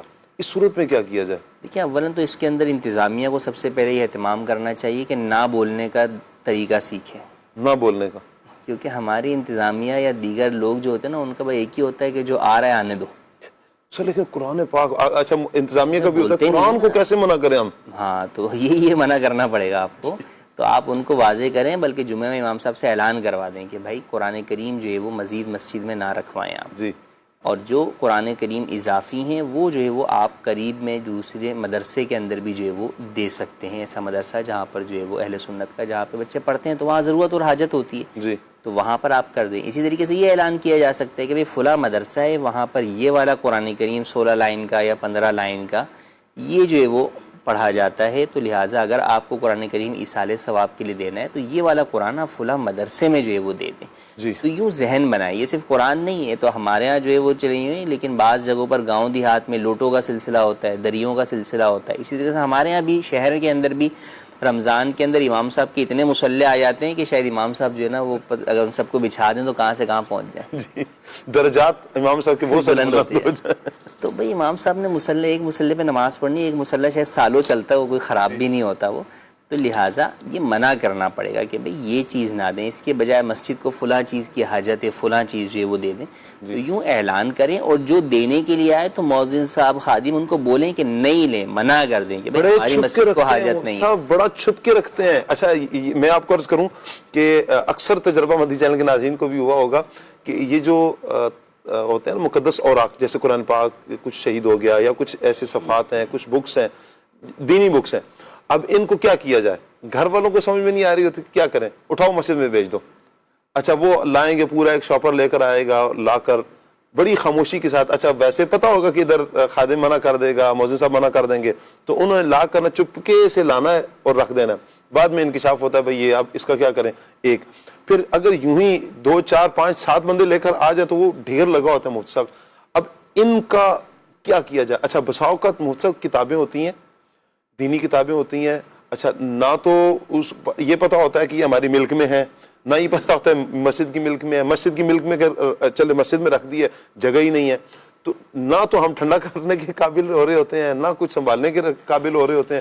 اس ساری سچویشن میں ہم کیا کریں؟ دیکھیں جو آپ بتا رہے ہیں نا وہ تو لوگ وہ ہیں کہ وہ آتے ہی مقدس اوراق کے طور پہ رکھنے کے لیے ہیں. تو جو چیز مقدس اوراق کے طور پر انہوں نے جو ہے وہ رکھی ہے, کیونکہ دیکھیں مقدس اوراق پہ رکھنے والا یا جو مسجد میں دینے والا ہے, مسجد میں دینے والا باہر مسجد کے جو ہے وہ سیڑھیوں پہ رکھ کے نہیں جائے گا. وہ اگر قرآن ایصال ثواب کے لیے دے کے جانا چاہ رہا ہے نا تو وہ اندر ہی کہیں رکھ کر جائے گا, اور وہ باقاعدہ ایک صاف ستھرے طریقے سے, یعنی جس طریقے سے قرآن کریم مکمل نیا رکھا ہوا ہوتا ہے وہ رکھ کے جو ہے وہ جاتا ہے. تو جو مقدس اوراق کے طور پہ سامان رکھ کر گئے ہیں تو اس میں جو چیزیں قابل استعمال ہیں تو وہ تو کوئی بھی لے سکتا ہے, کیونکہ دینے والے نے اس کو اپنی ملک سے گویا کہ وہ اجازت دے دی کہ بھئی جو چاہے لے لے, کیونکہ جب وہ ٹھنڈا کرنے کی اجازت دے رہا ہے تو اس کو کسی کے لینے پر بھی کوئی اعتراض نہیں ہے, تو وہ کوئی بھی جو ہے وہ لے سکتا ہے. اور جو اس کے مقدس یعنی شہید اوراق ہیں ان کو ٹھنڈا کرنے کا جو ہے وہ اہتمام جو ہے وہ کیا جائے.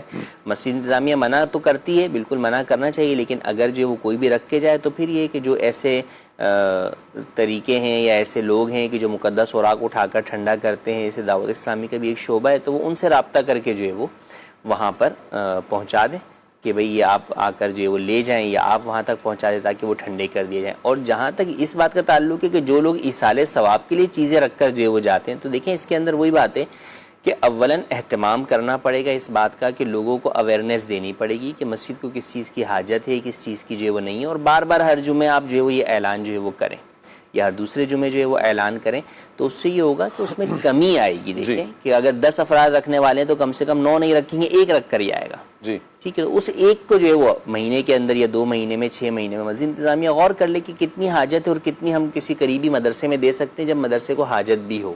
یہ نہیں ہوگا مسجد والے بھی اٹھا کے مدرسے میں لے آگے جو ہے نا اس کو جمع کروا دیں اور مدرسے والوں کو بھی حاجت نہ ہو, بولیں یار یہ خواہ میں ہمیں دے آتے ہیں. تو آپ معلوم کر لیں جس کو حاجت ہے تو وہاں پر اس مدرسے کو دیں. ہاں کسی شخص کو ذاتی طور پہ نہیں دے سکتے آپ کہ بھئی یہ قرآن کریم اضافی ہے, تم اپنے گھر لے جاؤ, تم اپنے گھر لے جاؤ, نہیں, آپ اس کو کسی اور مدرسے کے اندر جو ہے وہ دے سکتے ہیں. ٹھیک ہو گیا. اچھا مفتی صاحب ایک میسیج ہے کہ کہہ رہے ہیں کہ ہماری چاچو سے نا ان بن چل رہی ہے, ناراضی چل رہی ہے, اور میں کوشش کر رہا ہوں کہ سلو ہو جائے, لیکن بڑے بھائی کو پتہ چلا تو انہوں نے میری کلاس لگا دی, چاچو نے یہ کیا تو وہ کیا, تو ایسے کہہ رہے ہیں ایسی سچویشن میں ہم کیا کریں؟ دیکھیں اس کے اندر یہی ہے کہ اولاً تو گھر والوں کا بھی ذہن بنانا چاہیے اور ان کو جو ہے وہ رشتہ داروں کے ساتھ حسن سلوک اور تعلقات کی طرف جو ہے وہ لانا چاہیے, اور قطع تعلقی کا جو گناہ ہے, جو نقصان ہے, وہ جو ہے وہ سنانا اور سمجھنا جو ہے وہ چاہیے. اور بہرحال آپ کو اپنے انفرادی طور پر اگر اوورآل گھر والوں کے ساتھ تعلقات بہتر نہیں کر سکتے آپ, تو کم سے کم آپ اپنا تعلق جو ہے وہ ان کے ساتھ بہتر رکھیں کہ آپ ان سے قطع تعلقی جو ہے وہ نہ کریں, اور گھر والوں کا ذہن جو ہے وہ بناتے رہیں. گھر کے اندر جو ہے وہ اس طرح کے امیر سنت کے جو رسائل ہیں, معاف کرنے کے فضائل اور رشتہ داروں سے تعلقات والے, وہ اس کا درس دیں تو انشاءاللہ جو ہے وہ گھر والوں کا بھی ذہن بن جائے. اچھا جنید بھائی, یہاں پر میں چاہوں گا کہ آپ اس چیز کا بھی کوئی روحانی علاج بیان کر دیں. بس اوقات ہم چاہ رہے ہوتے ہیں کہ سلو ہو جائے لیکن سلو نہیں ہو رہی, یا خاندان میں کچھ ایسے افراد ہوتے ہیں جو بیچ میں رکاوٹ پیدا کر رہے ہیں. حالانکہ یہ بھی کتنی پیاری مدد ہے اور شریعت مطہرہ کو مطلوب بھی ہے کہ رشتہ داروں میں جو سلو کرنا ہے, حسن اخلاق کے ساتھ پیش آنا ہے, اس کو بحال رکھا جائے. کیا کریں؟ دیکھیں ایسی صورت میں بالکل وظائف ہیں اس کے, صحیح روحانی علاج بھی ہیں. اچھا کئی جگہوں پر حکمت عملی اختیار کی جاتی ہے. اچھا کہیں پر اگر جیسے تعویذ دیتے ہیں یا کہیں پر روحانی علاج کرتے ہیں تو بعض اوقات آزمائش بھی ہو جاتی ہے نا. اگر اس طرح کی سچویشن ہو مدنی چینل کے ناظرین, کہیں پر رشتہ داروں میں, خاندان والوں میں جدائی ہو جائے, صحیح, یا آپس میں بھائیوں میں بہنوں میں دوریاں پیدا ہو جائیں, آپ چاہتے ہیں کہ یہ سب آپس میں مل جائیں, محبت, ایک اتفاق پیدا ہو, ایک اتحاد پیدا ہو, تو اس کا ایک مخصوص عمل ہے. طریقہ کار آپ نوٹ کیجئے گا, وقت بھی مخصوص ہے, تعداد بھی مخصوص تعداد میں وہ وظیفہ پڑھنا ہے. اس کا طریقہ یہ ہوگا کہ آپ نے چاشت کے وقت غسل کرنا ہے. چاشت کے وقت غسل کیا, غسل کرنے کے بعد اپنے دونوں ہاتھ اس طرح پھیلا لیں. جی صحیح, ہاتھوں کو پھیلا لیں. اب 10 مرتبہ پڑھنا ہے یا جامعو. جی, یا جامعو, 10 مرتبہ یا جامعو پڑھیں. کس طرح پڑھیں گے؟ ایک مرتبہ یا جامعو پڑھا, ایک انگلی بند کر لی, پھر یا جامعو پڑھا, دوسری انگلی پڑھ لی, بند کر لی, پھر تیسری مرتبہ یا جامعو پڑھا, تیسری انگلی بند کر لی. اسی طرح یا جامعو پڑھتے رہیں اور ہر بار ایک ایک انگلی بند کرتے رہیں. 10 مرتبہ یا جامعو کی تعداد پوری ہوگی, 10 انگلیاں اس طرح آپ کی بند ہو جائیں گی. جب وظیفہ مکمل ہو جائے تو ہاتھوں کی انگلیاں بھی بند ہوں گی. تو اب اس کے بعد آپ نے اپنے دونوں ہاتھوں کو اس انداز سے چہرے پر پھیر لینا ہے اور خاندان والوں کی، رشتہ داروں کی آپس میں ملنے کی دعا کرنی ہے۔ اللہ پاک کی رحمت سے چند ہی دنوں کے اندر یہ سب آپس میں مل جائیں گے، ناراضی یہ محبت میں بدل جائے گی، یہ نفرت یہ محبت میں بدل جائے گی، اور الحمدللہ آپس میں اتفاق اور اتحاد پیدا ہوگا۔ کیا بات ہے، بہت خوب، اللہ پاک برکت عطا فرمائے، جزاک اللہ مفتی صاحب۔ کچھ مزید میسیج ہیں انشاءاللہ، میسیج بھی لیتے ہیں۔ السلام علیکم ورحمۃ اللہ وبرکاتہ، بہت شکریہ۔ مدنی چینل کے ناظرین کے کچھ میسیج ہیں، اور میسیج ہے اللہ پاک سلامت رکھے جی ہمارے نعت خواں بھائی کو، اور انہوں نے کلام سنانا ہے ہمیں، غوث پاک رحمۃ اللہ علیہ کی مرکبت سنانی ہے۔ اچھا جی، میسیج ہے آج کا موضوع مددگار بنے، ماشاءاللہ بہت اچھا ہے، اللہ پاک سب کو برکتیں عطا فرمائے۔ ثاقب بھائی آپ کا کیا حال ہے جی؟ اللہ پاک کا بہت کرم دامن مصطفیٰ ہاتھوں میں ہے، کہہ رہے ہیں جہاں رہیں خوشحال رہیں، آمین آمین، بہت شکریہ آپ کا جی۔ اچھا، علم دین سیکھنے سکھانے کے حوالے سے بھی ایک میسیج ہے کہ کیسے مدد کی جا سکتی ہے۔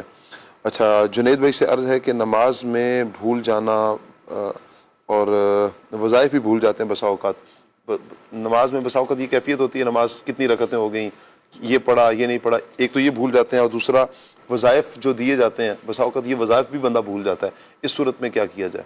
دیکھیں، پہلے تو نماز میں جو بھول جانے کا معاملہ ہے، بعض اوقات وسوسے آتے ہیں، خیالات آتے ہیں، مختلف قسم کی سوچیں آ رہی ہوتی ہیں، تو نماز شروع کرنے سے پہلے 3 مرتبہ آپ پڑھ لیجئے اعوذ باللہ من الشیطان الرجیم، 3 مرتبہ پڑھ لیں، اور اپنے الٹے کندھے کی طرف 3 بار تھو تھو تھو یہ کرنا ہے، تھوکنا نہیں ہے، تھو تھو کرنا ہے۔ تو انشاءاللہ الکریم اللہ کی رحمت سے یہ خیالات، وسوسے یہ سب آنا بند ہو جائیں گے، اور نماز میں الحمدللہ دل بھی لگے گا، اور نمازیں بھولیں نہ۔ تو اس کا ایک طریقہ علماء نے یہ بھی بیان فرمایا کہ جو نماز ہم پڑھ رہے ہیں، جو صورتیں ہم پڑھ رہے ہیں، جو تسبیحات ہم پڑھ رہے ہیں، اس کے ترجمے پر ہم غور کریں۔ اچھا، ایک بات، دوسری بات یہ کہ جب ناف کے نیچے ہاتھ باندھیں تو تھوڑا کس کے ہاتھ باندھیں، کیونکہ وسوسے یہاں سے شروع ہوتے ہیں، تو الحمدللہ وسوسے بھی نہیں آئیں گے اور بھولیں گے بھی نہیں۔ اچھا، جہاں تک تعلق ہے وظائف کے بھول جانے کا، تو دیکھیں اس کا تو ہمیں ذہن بنانا پڑے گا، اور خود کوشش کرنا پڑے گی نا، اور ذہن کو حاضر رکھنا پڑے گا۔ جو چیز جتنی زیادہ اہم ہوتی ہے تو اس کی فکر بھی ہمیں اتنی زیادہ ہونی چاہیے۔ ٹھیک ہو گیا۔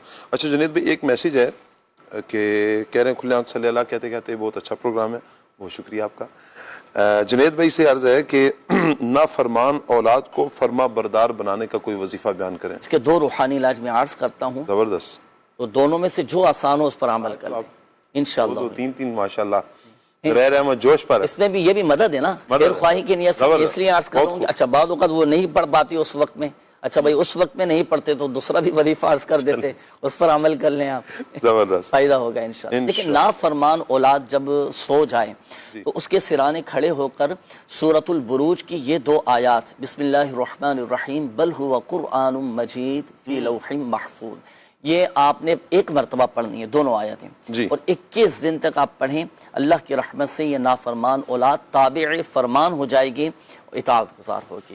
اچھا بھائی، آپ رات کو نہیں پڑھ سکتے، بچہ نائٹ ڈیوٹی کرتا ہے یا کہیں اور زیادہ مصروفیت ہے، رات کو دیر سے آتے ہیں، پڑھنا ممکن نہیں ہے، اچھا چلو آپ فجر کے بعد پڑھ لیں، فجر کے بعد آپ یہ عمل کر لیں، آپ طلوع آفتاب کے وقت آپ نے کیا کرنا ہے کہ نافرمان بچہ ہو یا بچی ہو، یہ دونوں کے لیے عمل کیا جا سکتا ہے، تو اس کی پیشانی پر اپنا سیدھا ہاتھ رکھیں اور آسمان کی طرف اپنا سر اٹھائیں، اور 21 مرتبہ 21 ٹائم آپ نے پڑھنا ہے یا شہید ہو، 21 مرتبہ پڑھیں، انشاءاللہ الکریم اللہ کی رحمت سے وہ نافرمان اولاد تابع فرمان ہو جائے گی۔ ٹھیک ہو گیا۔ ایک کمنٹ آیا ہے عاطف بھائی کہ محمد رمضان بھائی ہیں، کہہ رہے ہیں کہ آپ سب کو سلام۔ وعلیکم السلام ورحمۃ اللہ وبرکاتہ۔ باپو آپ کیسے ہیں جی؟ اللہ پاک کا بہت کرم ہے، دامن مصطفیٰ ہاتھوں میں ہے۔ سوال یہ ہے کہ صرف اور نحو کو کیسے مضبوط کیا جا سکتا ہے؟ اب جیسے انہوں نے مضبوط لکھا ہے نا، اس مضبوط کو بھی مضبوط کرنے کی حاجت ہے فی الحال تو، لیکن آپ ارشاد فرمائیں کیسے مضبوط کیا جائے۔ میں عرض کر دوں، مضبوط زواد کے ساتھ ہوتا ہے، زاہ کے ساتھ نہیں ہوتا۔ جی دیکھیے، یہ تو جس کو بھی قرآن و حدیث پڑھنا ہے تو اس کے لیے بنیادی چیزیں یہ ہیں صرف اور نحو۔ جی، تو اس کا سب سے آسان ترین حل تو یہ ہے کہ اس کو جتنا آپ اس کا تکرار کریں گے اتنا یعنی یہ آپ کے لیے بہتر رہے گا. تکرار کا مطلب یہ ہے کہ کسی کے ساتھ بیٹھ جائیں, بار بار اس کو دہراتے رہیں, پھر اس کی پریکٹس کرتے رہیں. جو آپ قواعد صرف کے یا نحو کے پڑھ رہے ہیں تو اس کی آپ پریکٹس کرتے رہیں اور پھر اس پریکٹس کو کسی کو چیک کروائیں. کیا ہے صرف نحو, کیا ہے یہ؟ اچھا یہ سمجھیے کہ عربی گرامر ہے, ٹھیک ہے. صرف اور نحو عربی گرامر ہے جس کے اندر عربی کے قواعد اور ضوابط بیان کیے گئے ہیں کہ کس انداز میں جو ہے وہ اس کو سمجھا جا سکتا ہے, یہ کیا معاملات ہوتے ہیں. یہ دو کتابیں ہیں الگ الگ؟ دو کتابیں نہیں ہیں, الگ الگ دو مضمون ہیں, سمجھ لیجیے. دو فن ہے, صرف الگ ہے, نحو الگ ہے. صحیح. نحو جو ہے اس میں کیا ہوتا ہے کہ لفظوں کو جوڑ کر اس کا مفہوم اور معنی سمجھا جائے, اس کے لیے نحو کا اہتمام کیا جاتا ہے, ٹھیک ہے. اور پھر جو لفظ ہے وہ لفظ کو پڑھنا کیسے ہے, ٹھیک ہے, اور وہ لفظ پڑھیں گے تو کس انداز میں اس کا معنی درست بنے گا, اس کے لیے آسان لفظوں میں سمجھے کہ صرف ہے. صحیح. تو یہ دونوں کو جمع کیا جاتا ہے تو پھر اس کے بعد عربی سمجھنا آسان ہو جاتا ہے. جنید بھائی مسکرا رہے ہیں. یہ بات چلی نا علم الصرف علم النحو کی, مجھے یاد آ گیا روحانی علاج. چلے جی. عربی کے اندر اگر کوئی مہارت حاصل کرنا چاہتا ہے نا, میری عبارت درست ہو جائے, میرا عربی پڑھنے کا انداز درست ہو جائے, یہ تو وہ اسٹوڈنٹس بہتر سمجھ لیں گے, ان کے لیے سمجھنا آسان ہوگا. جو جامعۃ المدینہ میں ہے, دینی طالب علم ہے, ان کے لیے سمجھنا زیادہ آسان ہوگا, چونکہ عبارت ہے, میری عبارت مضبوط ہو جائے, میری یہ صرف و نحو بہتر ہو جائے, تو یہ بسا اوقات عام بندہ اگر دیکھے گا شاید اس کو سمجھ میں نہ آئے. لیکن یہ ہے کہ چونکہ ہمارا چینل ہے سب کے لیے, تو دینی طلباء کرام کے لیے بھی ماشاءاللہ ایک روحانی. عربی میں مہارت حاصل کرنے کے لیے قصیدہ غوثیہ شریف پڑھا جائے. اچھا. دیکھا ہے اس کے فوائد اور خصوصیات کہ قصیدہ غوثیہ اگر پڑھا جائے نا تو اس کی ایک خصوصیت یہ بھی ہے کہ الحمدللہ عز و جل عربی پڑھنے میں اسے مدد حاصل ہوتی ہے اور بہت اچھے انداز میں وہ عربی پڑھ لیتا ہے. ایک بات. دوسری بات یہ کہ کثرت سے قرآن مجید کی تلاوت کی جائے. سبحان اللہ. جی. اور اگر کسی کی مثال کے طور پر عربی پڑھنے کے اندر یا بات چیت کرنے میں لکنت ہو یا صاف انداز میں وہ بات چیت نہیں کر سکتا ہو تو پھر سورہ طٰہٰ کی یہ آیت پڑھا کرے, رب اشرح لی صدری ویسر لی امری واحلل عقدۃ من لسانی یفقہوا قولی. نماز فجر کے بعد 11 مرتبہ. جنید بھائی یہ چلے لکنت سے بات مجھے یاد آ گئی. بعض اوقات ایسی لکنت والے افراد بھی ہوتے ہیں, آپ قرآن سنیں ان کا, آپ ان کی نعت سنیں, آپ کو پتہ ہی نہیں چلے گا کہ ان کی زبان میں لکنت ہے, لیکن وہ جب گفتگو کریں گے اتنی لکنت ہوگی, یعنی ایک بات سمجھانے کے لیے بھی انہوں کو بہت سارا ٹائم چاہیے ہوگا, یعنی ایک بات رک جائیں گے, وہ بار بار ان کو دہرانا پڑے گا. لیکن ماشاءاللہ نعت پڑھیں گے, پڑھ لیں گے اور بڑے اچھے انداز میں پڑھیں گے, قرآن پاک کی آیت پڑھ رہے ہوں گے, تلاوت کر رہے ہوں گے, تو بہت اچھے انداز میں کر رہے ہوں گے. تو ان افراد کے لیے بھی روحانی علاج یہی ہو. اور یہ بھی دیکھیں اللہ کی عطا ہے, اللہ کی عطا ہے نا. اب دیکھیں جو نابینا ہوتا ہے نا, بظاہر آنکھوں کی نعمت سے, بینائی کی نعمت سے وہ محروم ہیں, لیکن اس کے جو ہے نا دیگر اعضاء میں اللہ پاک ایسی برکت, ایسی طاقت عطا فرما دیتا ہے کہ وہ انکھیاروں سے زیادہ ہوشیار ہوتا ہے. زبردست زبردست. اللہ پاک کی عطا ہے. اللہ پاک کی عطا ہے. اللہ پاک رحمت کی نظر فرمائے. کچھ کالز ہیں, آئیے کال لیتے ہیں. میرا نام محمد رمضان ہے, میں کوئٹہ سے بات کر رہا ہوں. تو میرے ساتھ یہ مسئلہ ہے, کام پہ بیٹھتا ہوں تو بالکل ہی درزی کا کام کرتا ہوں نا, ٹیلرنگ کا, تو سر میں بھی بہت درد رہتی ہے, نظر ایک جگہ پہ نہیں ٹکائی جاتی. جیسے کام پہ بیٹھتا ہوں تو دل نہیں کر رہا کام, ویسے بہت مسئلے مسائل ہے بنے بولے, کچھ بتا دیں. دل لگ جائے کام پہ. وظیفہ عرض کروں یا تعویذ بنانا سکھا دوں؟ سکھا دیں, دونوں ہی دے دیں. آج دونوں عطا. دیکھیے اگر کام جائز ہونا چاہیے, کسی کا جائز کام میں دل نہ لگے نا تو پھر یہ وظیفہ پڑھیں, بسم اللہ الرحمن الرحیم بحولی وقوتی لا الہ الا اللہ المہیمن العزیز الجبار المتکبر. یہ صبح و شام یہ 100 مرتبہ پڑھنا ہے. اب ہو سکتے ہے ابھی یاد نہ ہو سکا ہو آپ کو, تو آپ آ جائیں روحانی علاج کے اسٹال پر, یہ پورا پرنٹ شدہ آپ کو وظیفہ مل جائے گا, آپ یہ پڑھنے کا معمول بنائیے گا. ایک بات.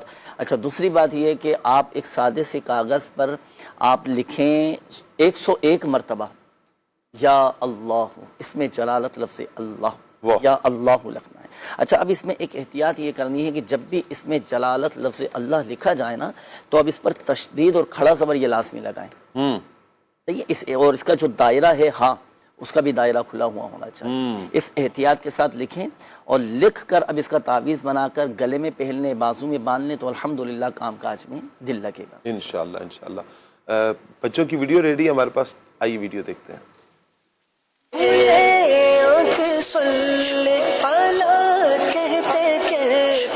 میرا نام سلطان ہے,